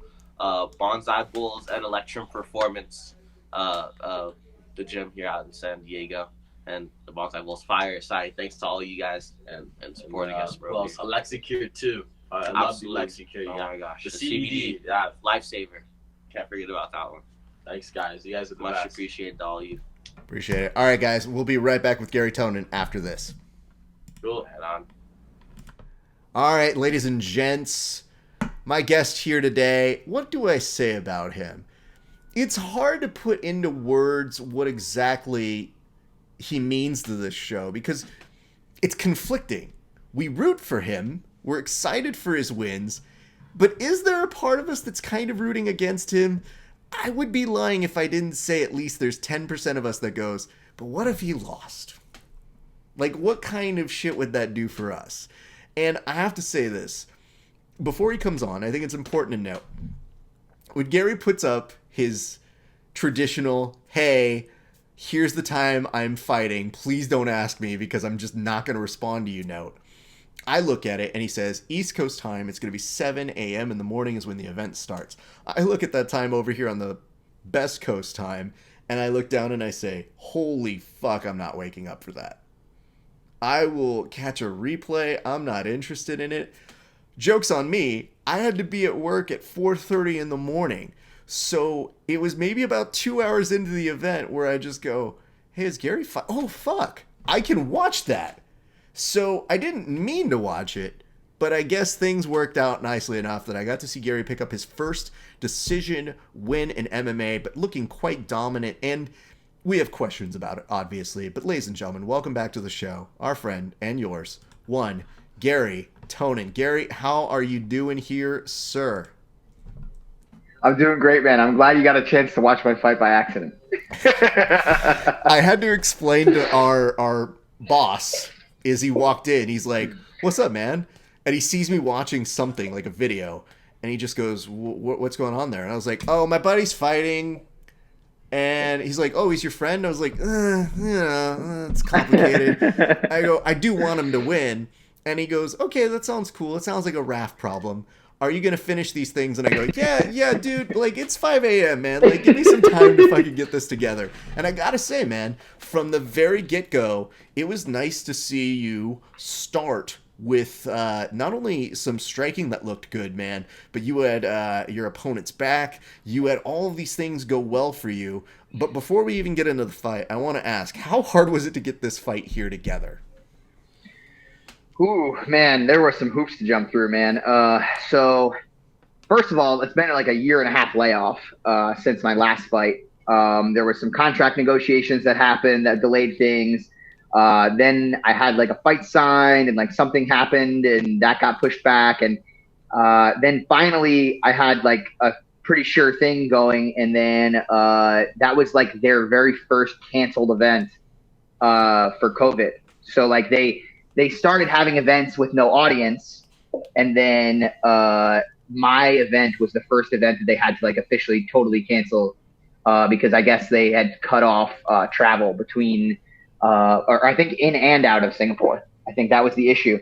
I think the issue is that even if they wanted to host the event outside of Singapore, I think most of their staff is located there. So they couldn't, take anybody anywhere or they wouldn't have been able to get back into the country. So it posed an interesting problem for them. They started doing some I think kickboxing events and stuff for a little bit. They were allowed to do because they were able to use some guys that were local fighters, I guess. Or guys that were around, but I think that's how they started. And then finally they started having events again. I think there was even allowed at the event that I did, there was like 250 people, I think. So like very small amount, but I guess they're, back to having some kind of audience, right? Mm-hmm. But anyway, like it was tough just to get the fight. Okay. Like that was a little bit of an issue. But the hoops that we had to jump through to like make sure that we could actually be there, were quite a bit. So they gave us like what was a seemingly impossible task, which was, hey, you must get a COVID PCR test, which is like the long one. It's not the rapid test, right? So the rapid test is something that you can get back fairly quickly within a 24-hour period. But the PCR test is the one where they, stroke your brain with a Q-tip. And that one, the window of time, at least in the United States, that they give you is often like 3 to 5 days for the results for that. Now, the results do come back earlier than that sometimes, and often do. However, they're giving you the realistic window just in case. It's like 3 to 5 days, right? So what did one say? One was like, well, before your flight, within a 72-hour window, you must get a COVID test. Now, not only that, my flight was on a day where I couldn't even get it within that 72-hour window. So the 72-hour window would have started on the weekend, right? Sunday night. So like I was going to lose like 12 of those hours beforehand. So now we're talking not just a 72-hour window, we're talking like a 60-hour window that I had to take this test, hopefully get the results back, and then that would grant me the ability to fly. Now, 24 hours before the flight, I get a phone call. So it's like 12 o'clock at night. Not even a phone call. It was just like a text from the guys. And they were like, hey, by the way, is your passport number on your COVID results? And I was like, no. Why would my passport number be on my COVID results? Like nobody, like it's a medical test. Why on earth would my passport number be listed on that? It just makes no sense. And they're like, well, the problem is if it's not, you probably can't fly. And I was just like losing my goddamn mind. Cause like anybody that kind of understands what it's like to prepare for a fight, get ready for a fight, do all the things that you need to do for a fight. Like you probably know that by the time you're getting to about a week, 10 days away from actually fighting, there's a lot going through your mind. You're very stressed. You're in the middle of a weight cut. Usually, I mean, that's the tail end of your weight cut. The last week is probably going to be like the worst part of it. I mean, I had a million other things like that are just regular fight related shit that you normally have to deal with at that time. And now they're telling me within a 24-hour window, not even really, I maybe had 16 hours to tackle this problem. They're like, yeah, if you don't have these numbers listed on a piece of paper, a medical form, right, you're not going to be able to fly. I was losing my goddamn mind. I was like texting these people furious and like all angry and yelling at people, you know, that it wasn't their fault. But, you know, I'm like, well, just put the number on the fucking form. I'm like, you want me to call up a lab, a medical lab that's probably swamped with, It was Thanksgiving fucking week, right? So you want me to call up a medical lab that's swamped and tell them, hey, I need you to slap fucking 9 numbers or whatever the fuck your passport numbers. I don't know how many numbers it is. I need you to slap 9 numbers on this form for me. I know you have no reason to do it. I need you to get into your Photoshop right now and fucking do this for me so I can get on my flight. You know? And crazy enough, I thought they were just going to laugh in my face. Crazy enough, I did get a hold of somebody at the lab. I called them as early as I possibly could in the morning, and they did it for me. My teammate Yuting, who came out here with me, actually, they did laugh in his face, and they were like pissed at him for asking to do it. So it didn't work out the same way for him, but eventually he got it done. But dude, that was just to fucking get here, you know. But I can go into more stuff about what happened here. I don't know if I want to keep talking about it forever, but you know, that was just to be able to get onto the fucking airplane, the 18.5-hour flight, to actually get to Singapore to be able to fight. Well, this is a good time maybe to go ahead and recap. And what are you drinking right now, by the way? A wheat beer. I've never had this type of beer before. It's called Erdinger. It's actually pretty good. Okay. All right. Because the thing is I was just talking with somebody earlier today, and I said, you know, I'm doing this interview with you. We're recording it very late here because of the time difference. And I normally do a fight companion where I'm drinking. And somebody said, you know, oh, Garry will probably enjoy that because you'll be sauced. And I go, yeah, I know, man. He's used to always seeing me very, very with my wits. And they go, have you ever seen Garry drunk? And I go, I haven't.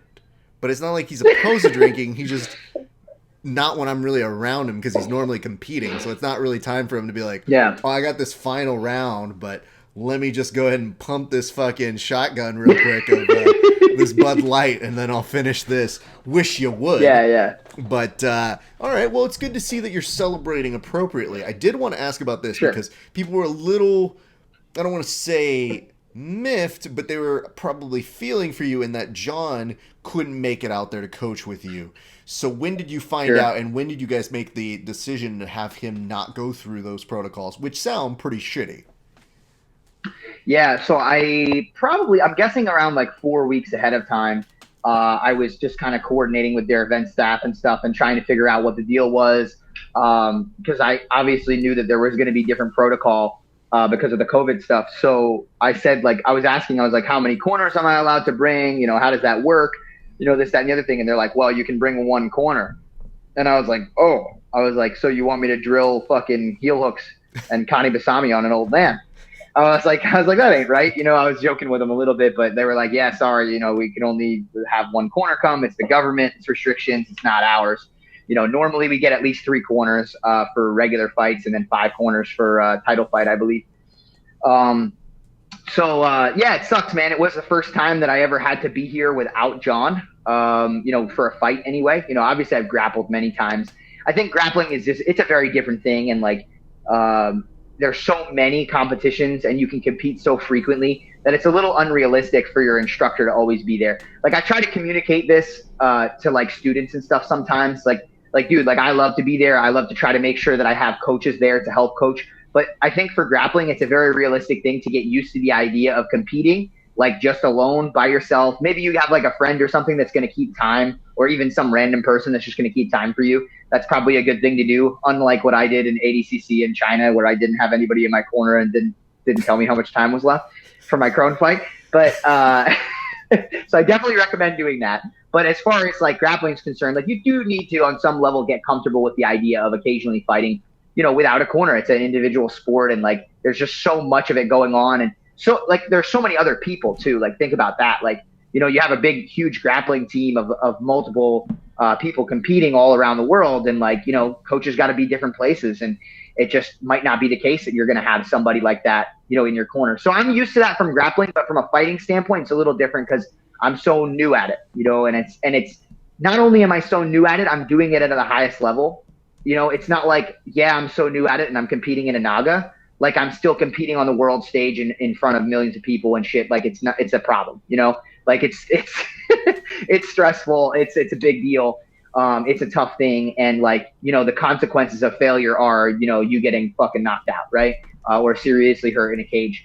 So it's tough to not have like your support system that you normally have around with you in your corner. Thankfully, that at the time in my career that this has happened at the 6th fight, I really do feel John has done such a great job of not only just coaching me on a day-to-day basis and like giving me skills, but teaching me like how to properly prepare, get ready, warm up, do all the things that I really need to do, visualize, what's going to happen in the fight. He's really done a great job of helping me kind of figure out what I need to do leading up to a fight. So honestly, like, it sucked not having him here, and I would have felt a lot better if he was. But I felt like with everything that he's taught me, I knew what I needed to do. Like I came out here, every practice that I had with my cornerman, like I ran very similar, I think, to the way that John probably would have ran me through drills and used similar strategy and visualized things similarly and worked on similar things. And I think that I was prepared to go into this one alone. Despite the fact that it wasn't ideal circumstances. And I felt very confident when I went out there and fought, despite the fact that it wasn't perfect circumstances. So, kudos to him for being able to prepare me like that, because it's not an easy thing to do. It's not an easy thing, especially on your 6th fight ever, on a world stage, to go out and not have, your coach there. So.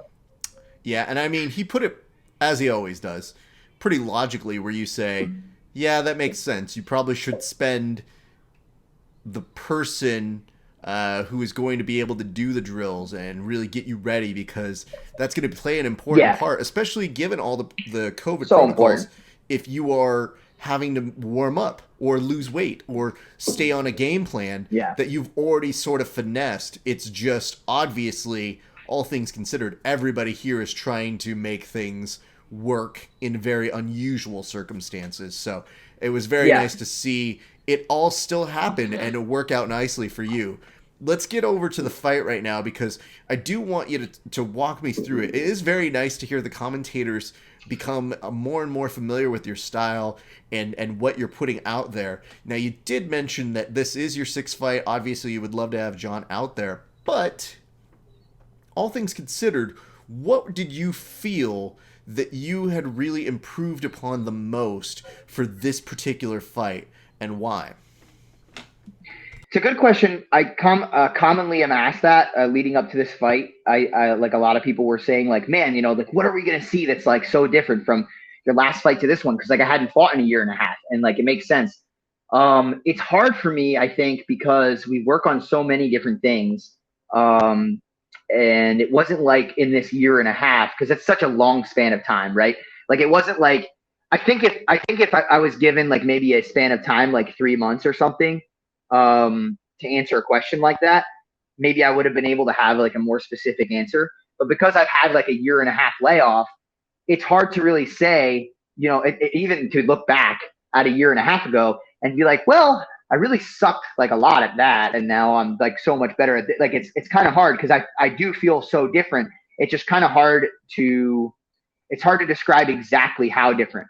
It's funny that you mention it too, though, because I was watching because they obviously were putting out a lot of promos for the fight and my previous fights and things like that. So I was watching a little bit of clips of my previous fights and things, and I do notice some pretty major differences from the first fight. All the way to my 5th fight, obviously, was the last one that I was watching. One of the biggest differences I noticed was the amount of movement, I think, especially head movement specifically, that I displayed in like my first fight compared to, and I haven't rewatched this fight yet, by the way, but compared to like my 5th fight, I looked a lot more cognizant of the idea that like, hey, there's going to be somebody swinging punches and kicks at my head. Like you need to fucking, constantly be moving and making sure that like, you're a moving target. So that's one thing that I made some major improvements on. I would say that after feeling this fight, not watching it, because like I said, I haven't rewatched it yet. I will. very soon. I don't know why I haven't, but it's not like I have anything better to do. I just haven't done it. I guess I've just been feeling the moment of it all. But I will watch it very soon, I'm sure. I think that what I felt was one of the biggest changes was in the third round of this fight. Was something I displayed that I have not displayed in any of my other fights, in my opinion. And maybe people could agree or disagree with me because they actually got to watch it. But I felt like the third round of this fight, I displayed a skill, which is actually quite a difficult skill, I think, especially at early levels of striking. And that was a skill of being able to hit while moving backwards, being able to keep distance and still do damage while people were trying to kind of chase you down and attack. That is something that I think in my previous fights, anytime somebody came forward, anytime I was fighting on my back foot, it was mostly defensive movement. I think in my previous fights, the majority of the damage that was done was moving forward offensive damage. Any counters that I did, the most that I would ever do in countering would be takedowns. And that's a really good way to counter people. Don't get me wrong. It's like reactive takedowns, the best takedown in the sport, in my opinion. And I did one in this fight as well. But that was the only answer that I had, I think, at least offensive answer, I guess I should say. And in this fight, in the third round, I think I was able to display my ability to do damage even while moving backwards and being evasive from the opponent, which is a tough thing to do, especially in tandem with other skills. Like there are some fighters who are really, really good at that and are known for that. For example, I'll say like an Anderson Silva, and I'm not comparing myself to Anderson Silva. Let's not everybody get their fucking panties in a bunch. Okay.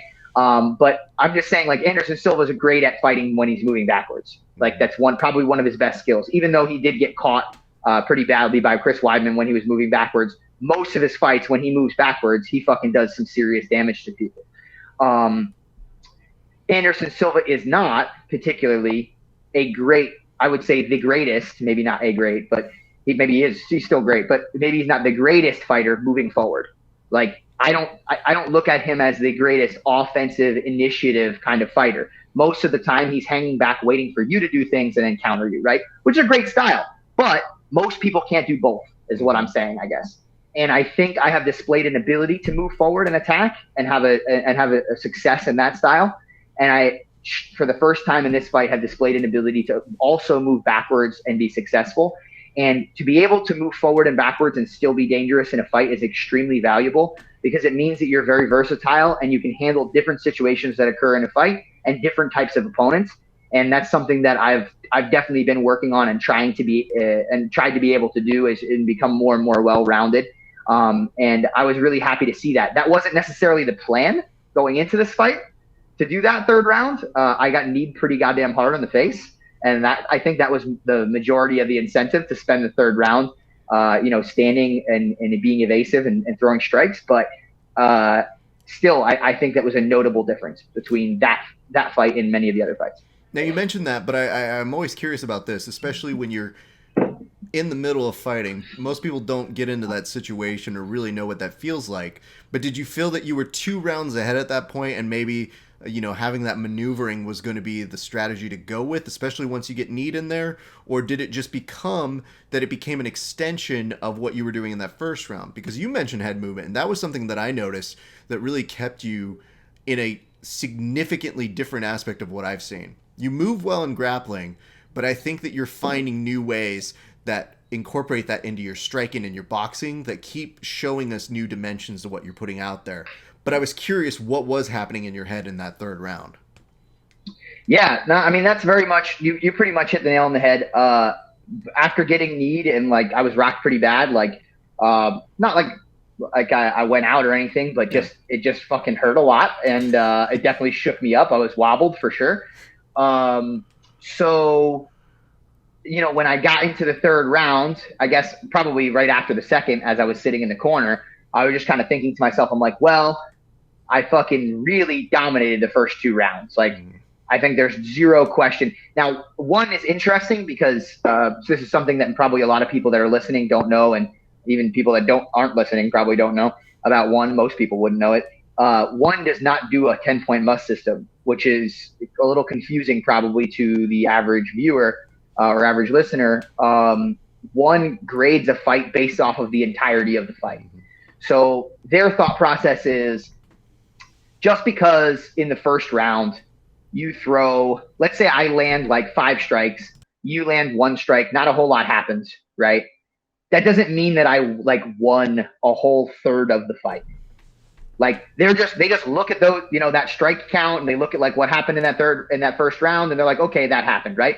But like the second round, let's say for example, a lot more happens where like I'm extremely dominant or whatever the case may be, and in the first round the other guy threw those 5 strikes. It is not 1 round to 1 round at that point, right? We are not equal. Like my second round where I really dominated means that I am winning this fight now, which is actually pretty cool in my opinion. Like I understand how maybe that could get a little dicey and a little confusing as far as judging is concerned, and like maybe to the viewer. But at the same time, like I almost feel like that's a better way to judge fights, because let's be honest, like just because somebody pitter patters around in a round, like that doesn't equal the same gravity in my opinion as maybe getting like multiple knockdowns in a round or taking somebody's back and nearly strangling them. Like how could you possibly weight that round the same as you weight the other round? Like obviously the person was much closer to getting finished, right? So anyway, so long diatribe to explain what I was what I was trying to say, but I had felt like I was significantly up, like that so much would have to happen in the third round bad against me for me to lose that fight. So one of the first rules of fighting, and this is one of the things that John says, is don't lose. And especially, you often see me in a grappling exchanges and stuff, fight with a little bit more reckless abandonment and stuff. Well, one of the easy things about that is that the consequences aren't quite as bad. I can afford to do that a little bit more. Also, it's something that I've been doing for over a decade, so I'm a little bit more confident in it, right? In fighting, man, like consequences are really dire. I make a mistake and get caught or something, like I said, get knocked out, take brain damage, all these sorts of things, and I'm much less comfortable there. Let's just be honest. Like as comfortable as I want to feel, as confident as I want to be, I've done this 6 times now. And at that point in time, I had done it 5 times. So at that point in time in my head, I was just thinking to myself, I'm like, all right, well, you took a little bit of damage there. You're absolutely winning this fight.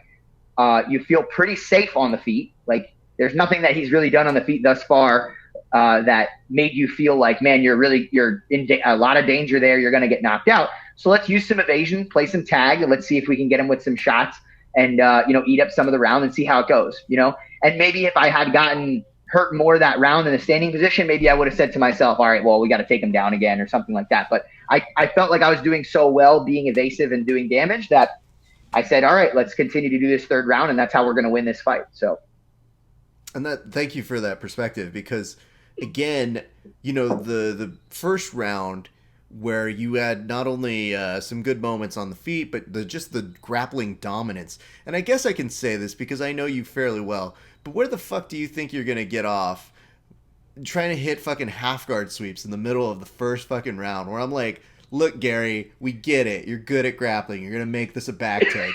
But I'm just sitting there being like, yo. And I mean, you were working great. You have a body triangle on him at one point. You're obviously working, and, things looked well. Were you close on any of those? Because to me, those are kill shots for a number of people, and he did prove to be pretty resilient in those moments. And, sure. Credit to him there. I did want to go ahead and pay that respect to him in terms of, really having to fend off what seemed like an onslaught of attacks. Yeah, he was super tough. I mean, definitely no credit taken away from him in anything that I'm about to say. But I would say the closest I ever was to submitting him was the very first round. I had some the first rear naked choke entry. Well, I don't know if I want to say first, because obviously I had to go back and forth a little bit and dig for the neck. But sure. There was one period of time in the very first time I was on his back with the body triangle that I had the arm like fully underneath the neck. And the problem that I was having was getting the secondary hand completely behind the head. And I hate trying to even attempt the strangle with like a hand on top of the head, because I feel like it's so easy for the other person to just take your hand off and grab that it's not even worth my energy trying to squeeze and strangle you. And even in doing what I had done for that round, like my arms were very tired, right? Like it's not like, even though I don't even think at any given point in time I fully squeezed for the strangle and like said like, all right, I'm going to try to finish him here because I didn't think I fully had it. I still got very fatigued just controlling him and trying to strangle, right? So that was what I didn't want to do, was to give my all into trying to strangle this guy and not really be in a position where I was going to get it if it wasn't really in. One thing that I had noted prior to this fight in watching him fight was there was a previous fight of his where somebody had locked in. It's actually a pretty tight strangle, a full figure four around his neck. It's like a very variation on the guillotine, I guess. I often call it a front choke. But he had this full figure four, or like maybe you could even call it like a no arm katagatame around the guy's neck. People often do it when guys shoot it for single legs. They push the head to the side and then they lock a figure four. And his opponent had it locked in completely for probably like a good like 30 seconds. And he just kind of ate it. And it looked to me like, all right, this is a guy who's prepared to go completely unconscious in a strangle if necessary, which fine, I'm prepared to choke him unconscious, but I definitely didn't want to waste my energy doing something that wasn't completely there, because I knew he's not the kind of guy that like is just going to tap for no reason. And maybe I'm wrong. Like they're probably, and I think my family, I was on the phone with my mom or something recently, and she was saying she thought that there was a point during the first round where he was like confused that I let go of the strangle or something, like where maybe he was ready to tap or thought it was over. But it's hard to tell, like when you're on somebody's back, right? Like I don't know, how close he is to getting strangled or not. So there very well may have been a chance that had I done something a little different or maybe squeezed at a certain point that he would have been, put out. But that's just not how the way things work. And there's also a possibility that I could have decided to kind of like give up the back and look to strike a little bit more, like going into the mount. And I did that a little bit, but maybe a little too late, in the round. There's a lot of ways that things could have went, but yeah, it was tough to strangle. He was holding onto the gloves and my fingers a lot as well. Again, not trying to take away from his ability to defend or anything like that, but that does pose some problems, even though that's illegal. It does happen. It's happened to me in grappling before. Wagner Hosha, during ADCC trials, the very first time I won, was like fucking grabbing individual fingers and pulling them back and shit. And, so it happens. It's a reality of the sport, even though it's an illegal thing. And, he was pinching his elbows down as tight as he could so that I couldn't take my secondary arm out to strangle him. It's a tough thing with the gloves sometimes. You see a lot of guys that probably would finish people when they're on the back, like good jiu-jitsu guys. For example, Damian Maia, Damian Maia even, like I think in a lot of situations in fighting, had he had no gloves on, once he got to somebody's back, like he probably would have strangled them. It's just like really fucking hard to get that second hand back there. So anyway, I tried and it was tough and he did a good job, but there's one thing I think people should understand is that doing that in fighting and doing that in jiu-jitsu are just different things, Well, I think you put it quite nicely when you say there is a difference on burning out based on tape study that you have as well, the arms that you're going to need if you go to a second round. You don't want to have nothing and have jello going in.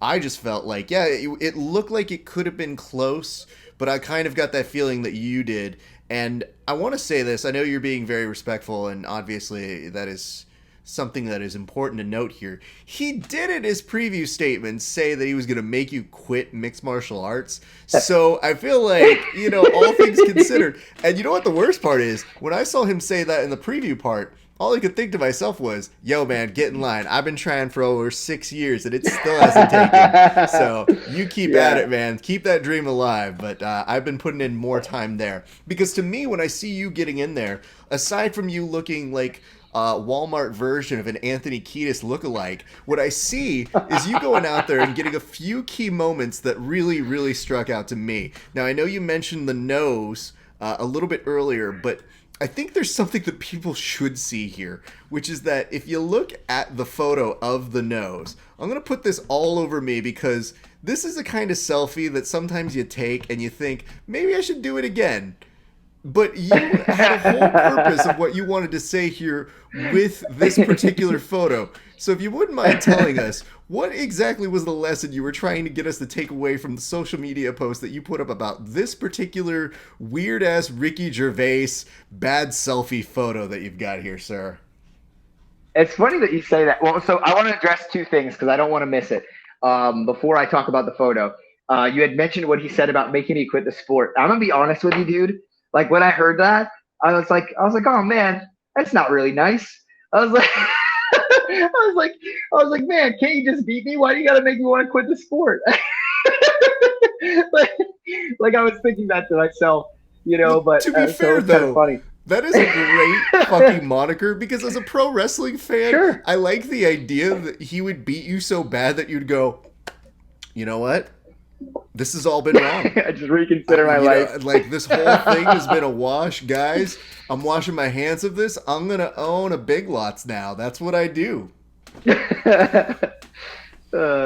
bubblegum shrimp. Yeah, man. So the photo.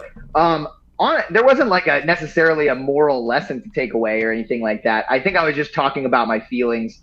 More than anything else after the fight. I had put up multiple photos, that and just like one of the fight, and just talking about like what it feels like to walk away from a contest like that, and how good it makes you feel, but like at the same time, like how much struggle and how much pain and suffering that you go through, not just during the fight, obviously, like with a thing like getting kneed in the nose like that, but with also the lead up, like we talked about a little bit, and how like those two kind of things are constantly playing off in your mind, and I don't know if the real answer is that it is worth it. Like maybe it's not. Like I don't know. You know what I mean? Like when you like really reevaluate things. Like maybe when I'm like on my deathbed, I'll be like, man, what a fucking idiot.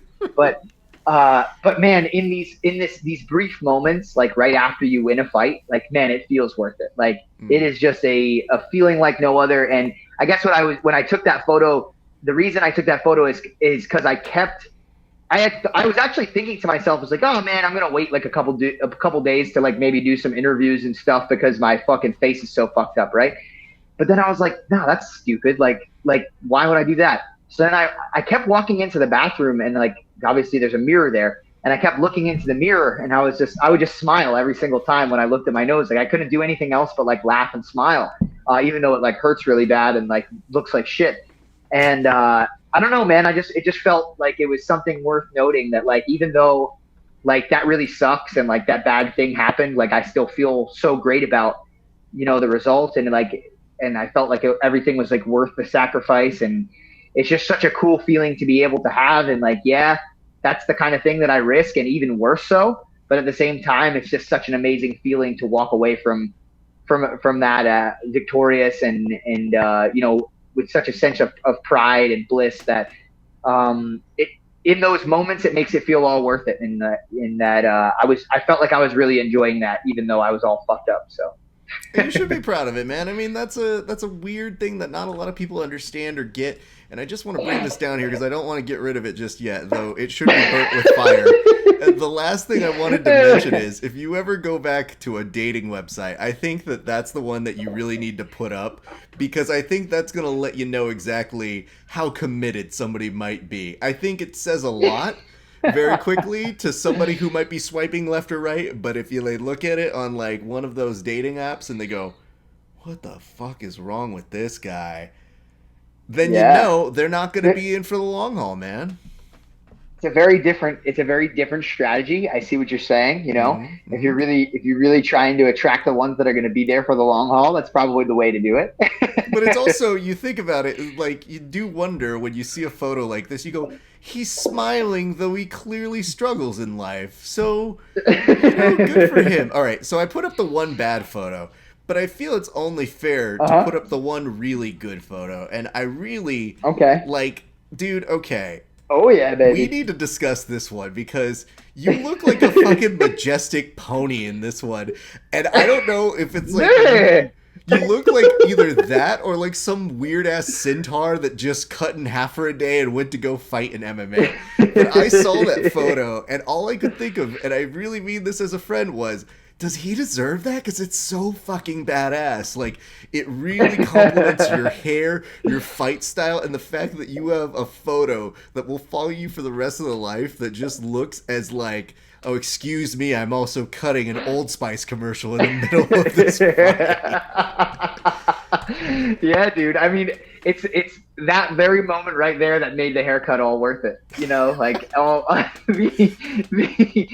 dealt with this fucking terrible haircut for so long, and it was fucking bound to happen, man. I was gonna have at least one goddamn good moment. So that was the gods repaying me for all my pain and suffering right there. And absolutely, because I had a moment where somebody saw, we did the meme, obviously. We made you were putting up a nice Beowulf quote. The only thing, and I try to run a good, understand what you've gone through, and is the joke worth it? But when you were cutting your promo, because it was written on, I believe, like MMA fighting is something like Garry Tonon cuts a pro wrestling like promo, and I just remembered seeing you on there. But people forget that you also have to fight before they talk to you, and so you're sitting there and you go, sure. Here's the quote.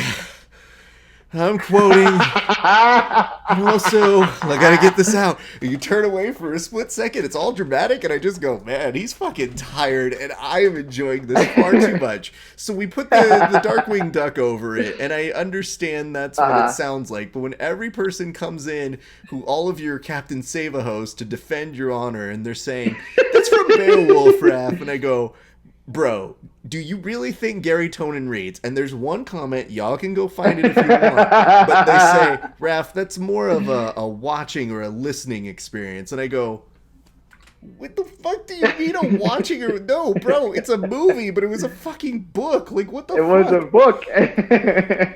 Anyway, so I guess that leads us to talking about the fact that after you do get the win, you get those beautiful photos, you get a great resiliency, you're stuck in a hotel room, which is why we're able to do this, so we appreciate them for quarantining you.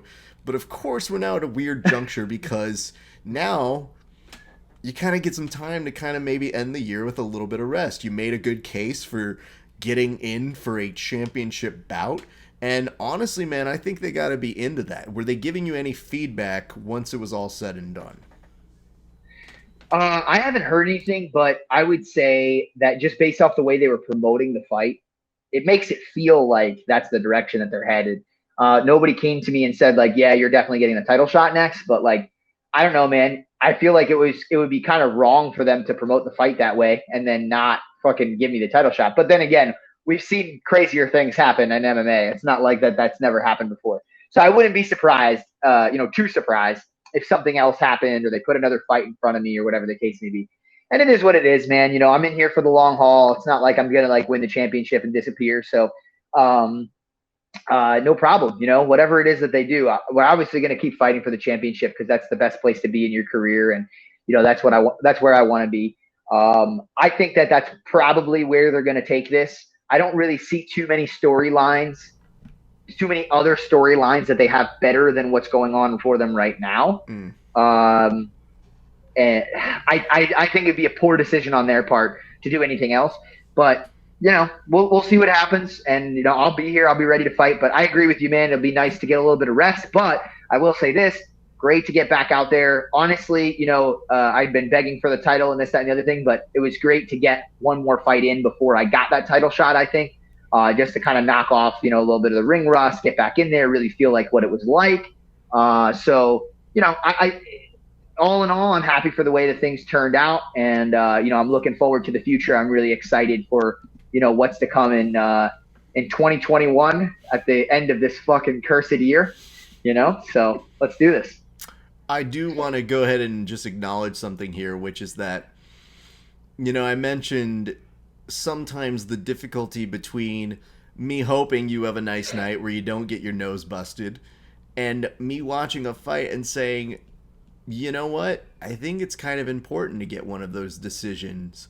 I think it's important for a fight career to kind of get that under your belt because those could become very important rounds that then resurface later in your fight career where you go, no, I've been here before and now I know that this feels comfortable when you really need to be in those moments. So I definitely remember gesturing to somebody at work and they're like, "Man, you seem pretty stoked that he made it to the end of a 3-round fight." And I said, "It'll work for him later. Like, we're building blocks to the ultimate goal." So in a very strange way, I remember seeing myself go, "Yes." After you made it to the 3rd round, I just go, "Yeah."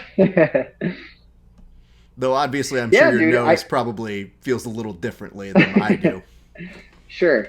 Yeah, I mean, I think it's, when I go in, they ask me a lot, like, well, how do I see this fight, or like, how do I want this fight to end? And like, yeah, I think in an ideal, perfect world, like, I'd go into every fight, take 0 damage, and just submit the guy in the first couple minutes. But there is something to be said for being in there, fighting for the full 3 rounds, feeling what that's like, feeling a little bit of adversity, getting a knee to my fucking face, and moving forward and continuing to win the fight. And there's a certain sense of confidence that builds for the future when I face adversity again. And that's always a factor. Like, your past experiences and past struggles and things like that are a big amount of what allows you to have confidence in the future. And, for example, like maybe in the title fight, if I had won, this fight really quickly by submission hold in the 1st round or something, like maybe I would have faced adversity in the title fight and not responded to it as well. And, it's really hard to say one way or the other, the way things work out. But I do like to believe that, it will benefit me in the long run. And I obviously still won the fight. So like, I'm still very happy about that. So I can't really, I'm not going to have, major complaints. I'm hoping to continue to try to like go out there, look for finishes and look to end fights. But, again, like I told you, first rule, don't lose. So I didn't do that. I went out there, thought I had a pretty dominant performance, made sure that I won, and I'm happy about it. Well, that's good to know. All right, let's sort of put that in our rear view, and let's get a little bit of clarity here, because the Danaher Death Squad invades Puerto Rico. At what point? I don't think that's how you pronounce it, Raph. How do you pronounce it, Garry Tonon? I'm just kidding. No, I would love to hear it. It's your new home, so I would love to hear how you think it's supposed to be. I feel like you could roll the R's a little bit, Raph. No, see, what I do is I do the version of like a telenovela where I just go, "Are you going to Puerto Rico right now?" And yes, there's like a little Olay. That's what I wanted to hear. So when did that decision get made? And how far back did you guys decide this was going to be the next home and destination for the crew? Man, that's the craziest part. Is this happened so fast, bro. All right. So first of all, you have to understand the long history of us wanting to leave New York City and just never fucking doing it. So, like, man, we probably wanted to leave as a whole, as far as a team, at least the members of the team. Maybe not John. I don't know. John seemed like he was interested, but I don't know if he was really interested for a meaningful period of time. We were thinking about moving to California for a bit. And there was a bunch of other places, Texas we considered, and then this, that, and the other thing. We were looking in, we were researching, and it just never fucking happened. So I just kind of lost hope and interest. Not interest, but like hope in doing so. Like I didn't really see much of a reason to continue to push the issue, because I was just kind of like, all right, well, John spent fucking 3 decades, living in New York City, and like that's where he's comfortable, and that's what feels like home to him. Like we're not going anywhere. Like, I mean, wherever he goes, I'm following. So whatever, no big deal. Like I'm not going to try to pressure any further, because it seems like it's not going to happen. So, obviously all the COVID shit goes down. We have a little bit more trouble training in our environment than we normally do. It's always been a little bit of a struggle, because we don't have full autonomy, right? Like it's not our gym. So like right. We have to fit within the confines of, whatever else is happening at the Henry Gracie County, which is fine, under normal circumstances anyway. That's usually pretty reasonable to find time to do our professional training. And we made that work over the years. And in many ways, like it was helpful, like obviously to have the other members of the academy, coming in and training with us and this, that, and the other thing. But then as COVID started to happen, it started to put a lot more stressors on our training environment. It made the time slots that we had a little bit more difficult to come by. The members that were able to come in, fewer and far between. It was a different, and just the environment of New York City was worse than ever before. New York City, at the bare minimum, previously was this hub, and Renzo Gracie Academy as well. Not to say that it won't be in the future, but was a hub for a lot of different people coming into New York to train and have a good time and stuff, like just the actual city, like people going in, going to hang out, going to eat, doing all these things that normally people would do in a functioning society. And that all kind of broke down with COVID. And obviously, like, New York City was super hard hit. So, like, at the same time, I'm not saying that I don't think things should have changed in some way in New York City, because of how badly, things went down with the virus. But what I will say is that it sucks. Like, there's no denying that.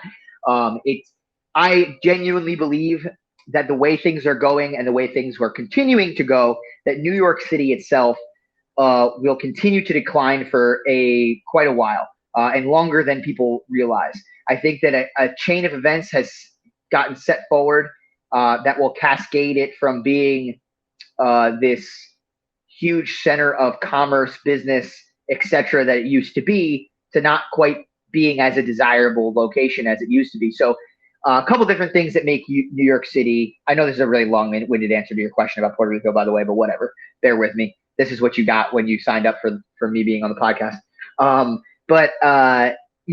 There's a couple things that make New York City a desirable place, right? So I had mentioned business. Like, okay, so there's a lot of opportunity, right? Jobs, this, that, and the other thing. Well, that's dwindling, right? Like a lot of things aren't able to open. There's just clearly not as much business going on. People are afraid to be there. So if you're going to have a business conference or whatever it is that you're going to do with your business, you're not going to go. You're going to say, oh man, we'll do it somewhere else. Right? Why would we do it in New York City when it feels more dangerous to be there than anywhere else? Okay. So from a business side of things are slowing down, shutting down, etc. And on top of that, people are being more and more encouraged to work remotely, right? So part of your reason to be in the city in the first place was, hey, I'm closer to my work. I'm able to go, work at this place or that place or whatever the case may be. And I'm able to do these things that would be like more difficult. Maybe I don't have to have a car and I can travel within the city and do, whatever. And that makes things easier for me in my life.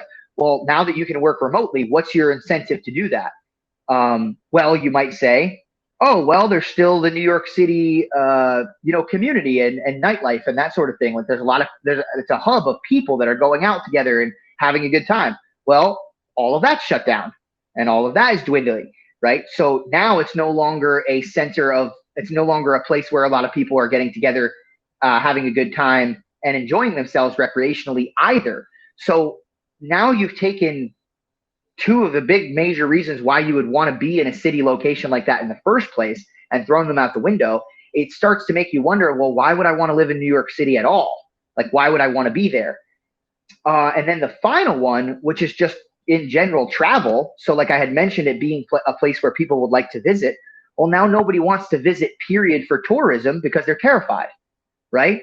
So you have these three things that would normally make New York City, oh, everybody wants to see it. They're coming for tourism. Everybody wants to work there. They want opportunity. Everybody wants to have a good time and party. They want to be there for recreation. All three of those things are dying, right?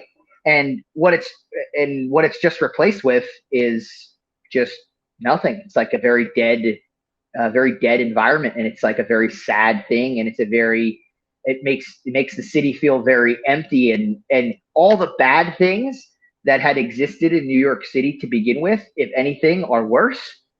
And most of the good things are gone. So that environment, on top of, obviously that's all untraining related, not mostly, right? But that environment on top of, the issues that, you're having with our training environment and things like that, like, I think we're a major push in the direction of, hey, like, maybe we should figure out somewhere else to be. This is not, going to be a productive training environment for the near future. And it's like a really sad thing, for New York City, like all those things that I mentioned, and that sucks. And again, like, I understand that, certain things had to be done, but that is what it is. But anyway, having said all that, I think maybe that's what made the difference in us actually moving this time. Okay. Now, as far as how far ahead of time, like, I knew any information, honestly, I think the earliest I even heard whispers of, hey, we might be interested in moving, period. Like again, like that, us talking about actually doing it again was maybe a couple months ago, 2.5 months ago at tops, right? So this isn't like this is like a really long thought out, like detailed plan here. We did do due diligence and we looked into what we were doing, but at the same time, like it was pretty rushed. I think. The mention of Puerto Rico, I think, happened fairly quickly after Gordon and a couple of the other guys had gotten back from a training camp out with Mo. Jazam, one of the coordinators for ADCC. And I think that he's helped kind of facilitate the idea of us moving to that area.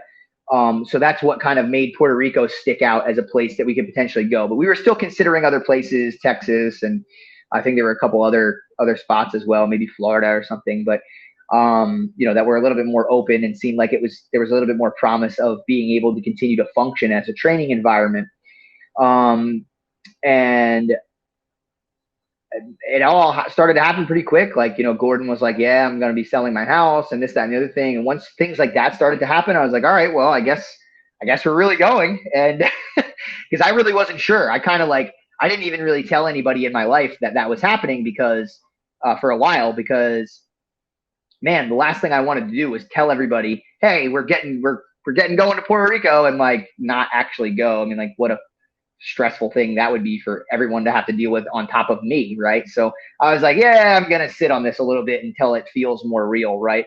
And then when it started to, I started mentioning it to closer people in my life and family members, friends, my school, my instructors, all of those people. I eventually had to let them know, kind of what was going on. And honestly, I still feel as though, like I had mentioned to you, because of how quickly this all happened, that we're in a very much a state of an experiment. Like, this is us giving this a try. And will it work? Will it not? Is it going to be a great thing? Is it going to be just a good I don't know. I have no idea. I have literally never been to Puerto Rico before, and I think many of the squad has never been there either.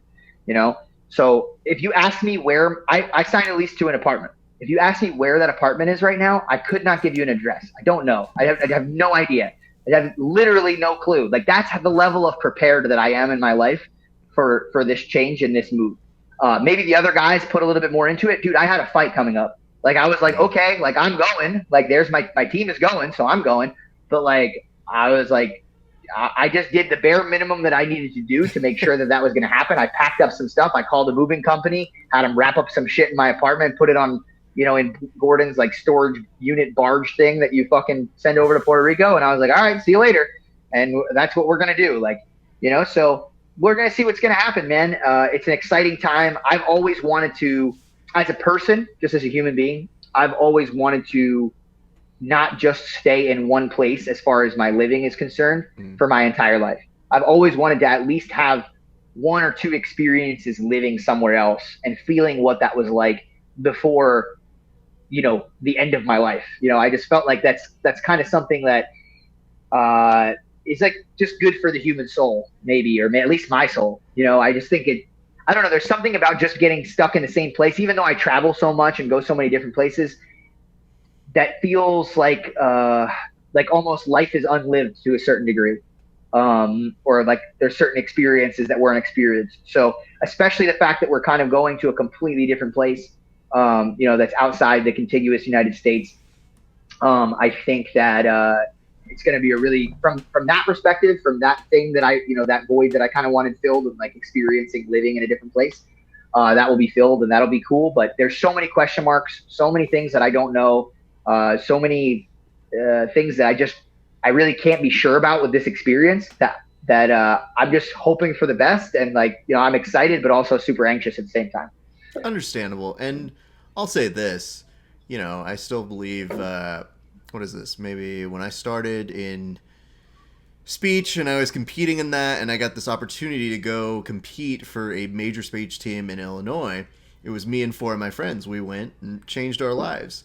And in some ways it challenged them, and not everybody was able to stay, and some people came and some people left, and you had new people coming in and out. So I can tell you this, though. Not only did it change my life, but it changed my life for the better to be in a new environment, to kind of get out of the things that I knew and, met my wife out there. I met a whole bunch of great friends. And you always have the ability to come back home or do what it is you want to do. It's just intriguing that your explanation, and I appreciate the full discussion of it, but it is a nice contrast to our good friend Gordon Ryan putting up and being like, well, I want to point this out real quick, which is that New York's a shithole and it's becoming a terrible place to live, but I'm tired of the politicians ruining my life, so I'm going to move to Puerto Rico. And I was like, real quick on that. Learn a little Puerto Rico politics, and you know what? I'm not going to spoil it for you. Just enjoy yourself. I think the belabored point that you guys are pointing out is, even though certain people can maybe work remotely, in your field, you cannot. And there does need to be a little bit of leniency in terms of you guys just wanting to be left the fuck alone. And I think that despite wherever people may feel on this matter, you guys are professionals at this sport, and it really is vital to your livelihoods to have a place where you can just train and concentrate on that.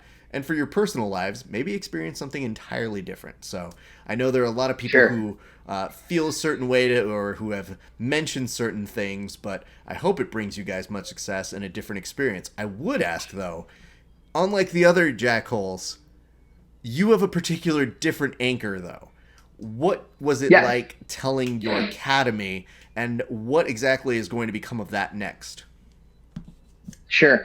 So it was a really tough thing. I mean, obviously my academy's been through a lot recently, like, forgetting this, like, let's talk about like just the COVID situation for a minute. Like, my academy had to deal with, getting shut down and completely closed because, we were subletting from someone and that guy, went out of business. So, and the owner of the building wasn't interested in having us take on the location. So we got completely shut down around, I think the beginning of April. And it didn't seem like it made financial sense, or otherwise really, for me to reopen another school because the government was pretty much, keeping everything shut down. I think there was a few different provisions, like professional athletes were allowed to train in things that kind of created a gray area where maybe you could operate. And I know a couple of my friends were doing that with their schools, but let me put it to you this way. This is the easiest way that I put it to people is if you had just saved up, $50,000 or whatever, you saved up to open a school, depending upon the size, would you have opened it right after, COVID lockdown started? Probably fucking not. Like, I think you'd be an idiot if you did that. Like, under what circumstances would that make sense to you to make a financial commitment like that during a period of time where everything was so uncertain and you had no idea what was going to happen next? And that's one of the major problems moving forward that we're going to have as a whole. I think sometimes when we examine, like, not to get too crazy into politics here, but I think sometimes when we examine snapshots of things like the economy, quote unquote, we're doing exactly that. We only see the now, right? I think the bigger picture, like one of the bigger picture problems that's going to occur in the near future is kind of that confidence problem that I was talking about. Like, let's say, for example, like back to the New York example that I was giving you before, that all of a sudden everything, let's say all the restrictions were lifted, right? And like everything was back to normal, quote unquote, I guess, like at least by government standards. Like people would still, because of everything that's been going on, people would still be terrified, right? There's like a certain contingent of people that just wouldn't go to New York City anymore. So there's still like effects of that, right? So the same thing happens in business where like, hey dude, like I lost tens of thousands of dollars in investment in my school. Like I had just opened a brand new location before it closed. I was in no hurry to make another financial investment in another school just to find out like, hey, we're going to lock down again, or like, hey, you can't open, we're going to, but you still got to pay us rent or whatever the case may be. So, man, one of the long-term implications of what's going on right now is going to be people that would normally have opened their own businesses and taken a risk and it sounds like, oh yeah, well, whatever, people are just going to open their own business, but that leads to other things like, people have employees and give people job opportunities. And so all of those things that would normally be happening, are probably not going to happen, because who is going to part ways and take that financial risk knowing full well that they have no idea what's going to happen in our future, because literally at any given moment, there's been no natural, I guess natural is not the right word, but there's been no consistent progression of protocol throughout this whole process. It's all completely relatively random. Like, nobody's ever given us mile markers. Nobody said, hey, if we stay under this X number of cases or X number of deaths or whatever or X number of hospitalizations, we can remain open. Nobody's ever said that. It's all completely, oh yeah, numbers are rising. Well, so, deaths down, but, now cases are rising. So now we're going to increase restrictions. We're going to do this. We're going to do that. So at any given point in time, you can change the mile markers. You can change what your guidelines are, whatever the case may be, and decide you're going to shut businesses down again. So for somebody like me, opening a jiu-jitsu school, especially, because obviously that's at one of the more high risk groups of businesses, as far as being able to be shut down and things like that. You're in one of those groups with the gyms and close contact environments where you're the most likely to get shut down first, right? Man, there was just no confidence that I could have that was a good idea for me. And it took me a long time, I think, until, when did we open? Maybe October, September, something like that. It took me till about that time to find someone, and it was the UFC gym, or in North Brunswick, the guys that would work there, to find someone that was willing to set up some sort of a situation where, hey, if we get shut down, you're not going to be responsible for paying us.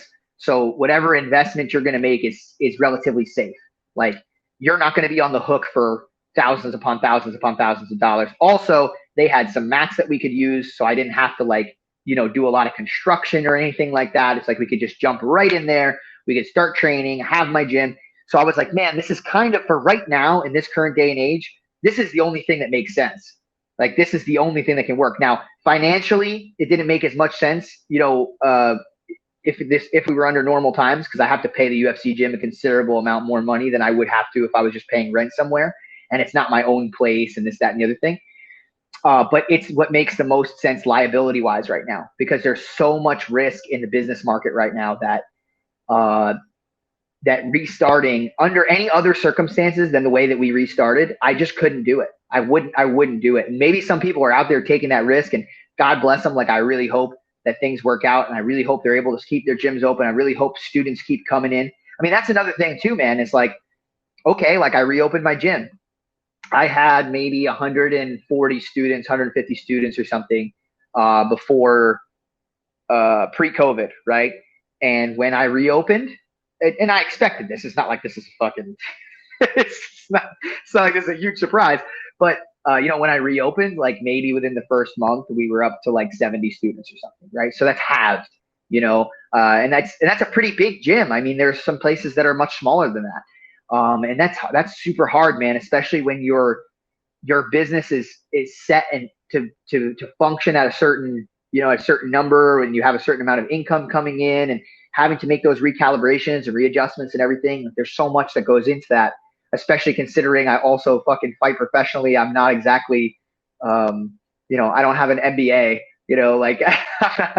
I'm doing all this the best that I can. I obviously have people that work for me and people giving me advice and things like that, but it's not like I'm an expert. I'm just somebody that's in the field fucking trying to do it. And it was just so hard, man, that whole thing. So I was so glad, even in like starting to try to put that gym together and stuff, that was when I had first started hearing whispers of the team thinking about going to Puerto Rico and stuff. Man, regardless of what was going to happen there, because I wasn't sure, I was like, man, my people, like my students, need a place to train, regardless of whether or not I'm going to have to go to Puerto Rico. Not, have to is a strong word. Like, obviously there's certain things that make me want to go there too. I don't want to make it sound like, oh man, fucking have to go to Puerto Rico, man. But even if I had to do that, like, I wanted these people to have the family and the team that they had before and have an ability to train. I know that they were, basically dispersed, didn't really have a home. I told them all, I was like, listen, because everybody's a little different with cross training and stuff like that. I was like, listen, guys, wherever you can find to train right now, I don't care if it's at a quote unquote enemy gym or, whatever it is, you fucking train, dude. I don't care. Go your friend's garage, do what you need to do if that's what you want to do to train. And when we finally got things back together, they had a home and they have their team. And that was so important to me. And like to have to leave that after starting it back up and everything, like really sucks. Like on some level, like it's super sad. I have a lot of really deep relationships with all of those people. And this has been something that I've been doing for, it's probably been almost a decade now. Not quite. Let's see. Yeah, not quite. I'm probably a little short of that, like maybe 8 years I've been like actually running my own school. And it's a really hard thing, man. It's tough, but one of the cool things about this is that sometimes when you're in an environment where you're the leader and you're a particular type of leader who does a lot like me, like I'm very involved. Like from the beginning of my school, I was teaching almost 7 days a week, every single class. As I started doing MMA was probably the first time that I started not doing that. And I started coming in maybe 5 days a week and teaching one class a day. And my responsibility started to back off a little bit. One thing that I'll say that will be beneficial as a whole is people will have more responsibilities that didn't have responsibilities before. And one of the cool things about that is people rise to the occasion, and people that weren't able to show maybe some of their great qualities and some of their charisma and some of the things that they were able to do and some of the skills that they had before because I was in control of almost everything will now be able to get to shine and have that new responsibility, learn how to teach, learn how to run our jiu-jitsu program. And man, that's kind of like part of what all this is about is handing down this knowledge and information so that, somebody else can be helped by it and somebody else can have a new opportunity. And that's what I have in my team. And I'm really happy that, I'm feeling very confident that they're going to be able to do that, with my school. And my head instructor, my new head instructor, Chris Sadbanow, has been a guy that's been, super great for me over the years, super loyal dude, really technical jiu-jitsu, comes to train with us at Henzo's, like knows our system backwards and forwards. And it's just a really good, good-hearted person. I can't really think of anybody better, to put at the forefront of my gym. And, I'm really happy that he has the opportunity to shine now. He's going to have new responsibilities, and it's going to become something where he gets to show, what he's made of and show his new skills and things like that maybe like he wouldn't have been able to show, like had it just been for me. So, man, it's a hard thing. To answer the question, and it's tough, and I will always be a part of that place. Like I will always come back there on some level. Like I plan to, at the bare minimum for right now, my goal is to be there at least once a month, not necessarily a day per month, but I mean like one trip per month. I'll come back, from Puerto Rico to visit and teach the students and, go over things with my instructors and probably visit family and things like that. So I'll still be a piece of the school, but he's going to be Chris Sadbanow is going to be the leader now, as far as I'm concerned. And I have a couple other affiliate academies that are kicking off, which is kind of cool. There's a guy out in his name's Al Bruce, who was one of my purple belts, who's running a school out in Atlantic City called Harbor Jiu Jitsu. And he's actually been running for a little over a year now. Managed to survive the pandemic and everything, and they're doing really well. He actually had something really crazy happen to him recently. He just something worth talking about, I guess. He fucking had a stroke, and like had like some problems. I think he had like a small hole in his heart and like something in his lung that they had to get removed. And he's like a really young, healthy dude, like really in shape and like super tough. Like always been one of my toughest training partners. And it's just one of those things, man. Like we're just fucking imperfect, like delicate fucking people, human beings. And man, it was such a scary thing. I remember he messaged us telling us he had like a minor stroke. I'm like, Jesus fucking Christ. Cause that's how that's basically, it's not how my grandma died, but that's how, it kind of like led her to death. Right. So like, that was like a super scary thing for me to hear. And now he's back on his feet. He got the surgeries that he needed to, and they say he's going to, he should basically be 100% now. So I've been super proud of him and everything that he's done. Damian Anderson opened a school called All In Brazilian Jiu-Jitsu, and he's actually coming to Puerto Rico with us. But he handed that down to one of my other, really great students, another brown belt named Andrew Vidal. So he's going to be running that program, and I believe that's up. Trying to remember, I believe it's Middlesex is the name of the city. It's up in Middlesex, and I'm excited for him. He's going to start, for the first time, kind of running his own thing. So again, like all these guys, it's like gaining new responsibilities, and it's such a cool thing.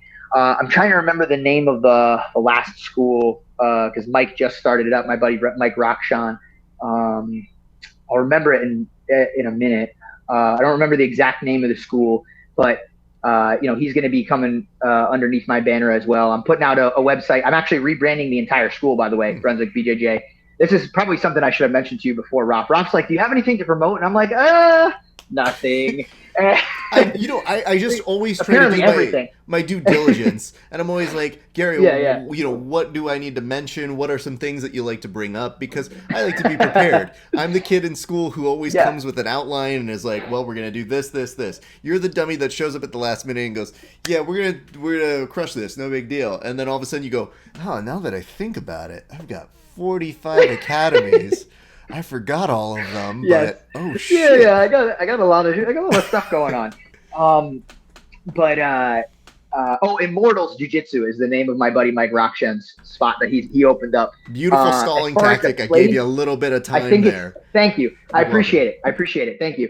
I was hoping it was going to come to me. The problem is that his logo is the same logo that he used for one of his T-shirts, which is the Sultan of Strangles. So it's like the Sultan strangling a dude, but it's the same logo for his academy. So all I could think of was Sultan of Strangles. I couldn't think of his actual name of his academy.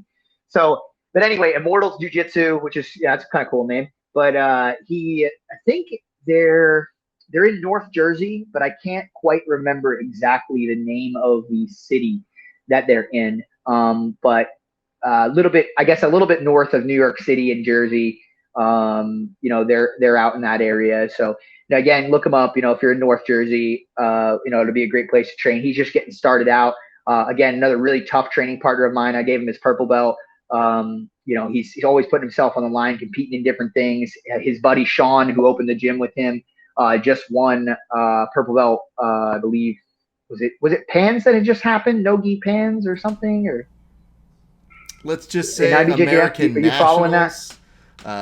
There's also and I think because the Nationals just happened. It was before that one. Oh, before that. I think it might have been Nogi Pans. Bro, I don't know. This is the weirdest. But either way, for all things IBJJF, where they're like, this week's Pans, next week's Worlds, and then after that we're gonna put Masters at the same time, and I go, what the fuck, dude? Okay, I see what you're saying. I believe it's Pans. So he won Nogi Pans at purple belt. Super tough guy too, Sean. I'm not as familiar with him, but he's a good dude. He's running that school with Mike, and so yeah, man, things are growing. And then, the main thing that I was going to say too is the gym is being rebranded under Garry Tonon Jiu-Jitsu as opposed to Brunswick BJJ. I've put this off for the longest time because I was such a major part of the gym that I really wanted the gym itself to have its own identity and the students to feel like it was their place. And from a promotional standpoint, I'm a retard, and that was stupid. And I absolutely got less business because of that. And the gym got less business because of that. But I was okay with it because I just felt like it was like a good thing for the school. And we're at a point now where I need to pull out all the stops. I need to make sure that, the gym is as financially successful as it could possibly be. And to not brand it with my name, I think at this point is silly. Obviously, all of the guys, despite the fact that I'm moving to Puerto Rico and I'm not going to be there as often, all the guys that train there have trained under me for at least the older students and stuff like that. Almost a decade now, like I said, like 8 years and stuff, So these guys are well versed in the things that I teach and the things that I go over, and it is still very much a piece of me. So Garry Tonon Jiu-Jitsu will be the name of my association as well as the name of my school. And I guess I'll probably be the Garry Tonon Jiu-Jitsu Association, and then my school will be Garry Tonon Jiu-Jitsu. Yeah, I'll be posting about it soon. I'll have the website up and everything like that we just created. And again, I still want them to feel like they have their own identity, but to not add the promotional power of everything that I've done in my professional career behind that school, I think is it's detrimental to them, and I want them to be as successful as possible. I want them to have the best shot that they possibly can at having the biggest school that they can, and hopefully that continues to drive in clients and make it a little bit more of a well-known academy. Because I think as far as Brunswick Jiu-Jitsu was concerned, you kind of had to show up to realize that I was teaching there 5 days a week, and people probably had no idea. Because it did take me a while. Normally, whenever we do the sign posting for you, I'd be like, "What's the name of your gym?" You're like, "Brunswick BJJ," and I was like, "Is it out of a bowling alley? Like, what the fuck is Brunswick all about?" I don't pretend to know every part about it. I mean, and again, sure, you're a Jersey kid, so there's a little bit of hey guys, we're behind a bowling alley. And then once we hit COVID, I go, that really is what jiu-jitsu is turning into now. So it is hard to say where these things go. Here's what I would tell you. First and foremost, I didn't know Chris was going to inherit the chocolate factory, and I think you couldn't have picked a better guy. That kid is a monster, and I think those students will be well served under him. So congrats to him, and I look forward to seeing what he does there. And I would say, if anybody has really spent time with you, I think they have to understand, and we've talked about this before over the years, but it is, if you truly want the guy at the top of the food chain to succeed and be set for success, you have to be okay with saying, like, man, this might suck from my training, but luckily I'm going to have a family and a system that he built in there. But at this juncture in your time, there is a little bit of selfishness that has to go into, nah, dude, you're still current. You need to go with that squad, that team that has brought you to the dance and that clearly has shown some success with you. And that is a weapon, that is an asset for you. And obviously, your success is their success. So I know it is tough for all parties involved, but there is a huge upside for you to continue working with this team. So clearly, I know as tough as it may be for them, it is only for the betterment of continuing something that you're going to continue to build in real time. Yeah, absolutely, man. And it'll be an exciting time too. I think all the guys, one of the things about us moving out to Puerto Rico that's a little different about being in New York City is the money-making opportunities for certain junior members and stuff like that of the team are probably going to be a little bit difficult, right? I'm sure they'll be able to teach privates and things like that. But I'm sure guys will be trying to teach seminars and things. So I'll be able to get those guys to come back to the States, go back to Brunswick, or what will now be Garry Tonon Jiu-Jitsu. And I'll have to get used to saying that. And, they'll come in and teach some seminars and stuff, and be able to spread some of the stuff that we're working on the same way that I will when I come back. So it'll be kind of a cool experience there, I think, getting a lot of these competitive guys to come down there and share their knowledge and stuff too. So again, like I said, even though in certain ways, like I'm sure it's sad, like you just said, for the team and things like that, there's going to be a lot of good, I think, that comes out of this, and a lot of cool opportunities that weren't there previously. So it'll be an interesting thing to see, where this adventure takes us and where this adventure takes my academy and my association and everything like that. It's a really cool time in life. Even though there's a lot of question marks, a lot of anxiety, like it seems like there's a hell of a lot of opportunity too. So. Well, obviously it's pretty cool, and I think you mentioned something that kind of resonates with me a little bit, which is, one of my good friends, he closed down a gym, and he was somebody I heavily leaned upon for my personal game in jiu-jitsu. And when he closed down his gym, I remembered looking at him and being like, well, what do I do now? Like, fuck you, dude, I need you. I don't know how to do this. And then I just remembered having the realization of like, no, I know enough, and it's my ownership, and I have to... if it's going to be my game, it's got to be stuff that I put together. And as a result, that made me way more prone to teaching my friends and paying it forward and doing all that sort of stuff. So as tough as it can be, sometimes pushing out the little nest there and going to fly is, it's going to be very beneficial to that crew and team. And I'm sure they'll do it in more than capable hands. Garry, I got to tell you, man, we've kept you a little bit longer than I promised you to keep it to, but I know that you got nowhere else to go. And honestly, this is kind of a rescue mission for you personally. I figured if I didn't do this intervention, you'd probably be going nuts in this very, very nice, but probably insane driving isolation right now. Yes, sir. Well, thanks so much, man. I really appreciate the time. And, it's cool. It's always cool talking to you. It's great catching up. I wish that you cared enough about me to talk to me outside of just when I have a fight. Obviously, it's the only time you give a shit. But Jesus Gary's trying to play. You know what? This is how you can tell I actually care about you. You got kneed in the nose, and you ask me to send you a reminder, which I have no problem doing. I tend to do that for my guests. And then you're like, I did get kneed in the nose. And it was like, I don't have the world's tiniest violin gift to send you, Garry Tonon. And I see people who sometimes see our interactions, even from my friends and my close circle. And it's like, how do you talk this way to him?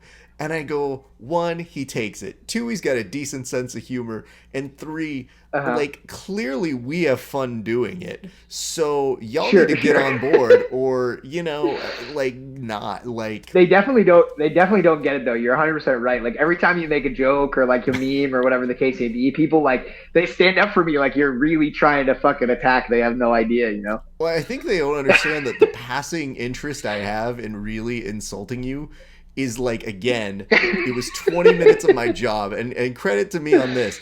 I put that meme together in 20 minutes of you, and I'm like, normally I like to like perfectionist, but I literally was like, yo, dude, I've got only 20 minutes, and this is going to come out the way it's going to come out. And once I was done, I was like, I'm not even going to proof it. It's just going out there.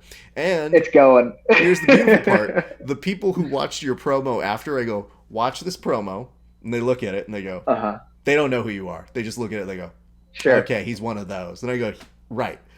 But now look at what I did. And the people at my job looked at me and they go, yeah, that bangs.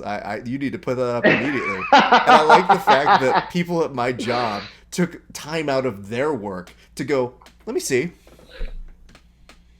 Yeah, no, that's funny.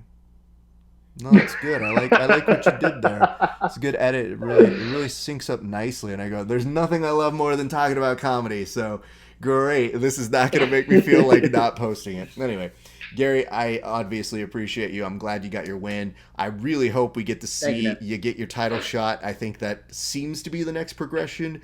But, you know, 2020 was cray. Who knows what 2021 brings? Hopefully better times and even more exciting things to come over in the Puerto Rico. So we'll sign off now. We'll put a bookmark in, but we'll definitely be checking back in with you a little bit later, sir. Yep. Thanks, brother. Ladies and gentlemen, Garry Tonon. By the way, you dummies, don't forget, you want to go check out his latest DVD called Unifying the System. It is a nice way of, oh shit, I guess we're not on sale anymore. I could have gotten you guys 50% off that shit, but that's done now. Womp womp. So I guess we're just going to have to deal with you guys paying full price with it at this point. Anyway, my thanks to you guys for tuning in. My name's Rafa Esparza. It's been a great day for grappling. We'll see you back on the mats eventually.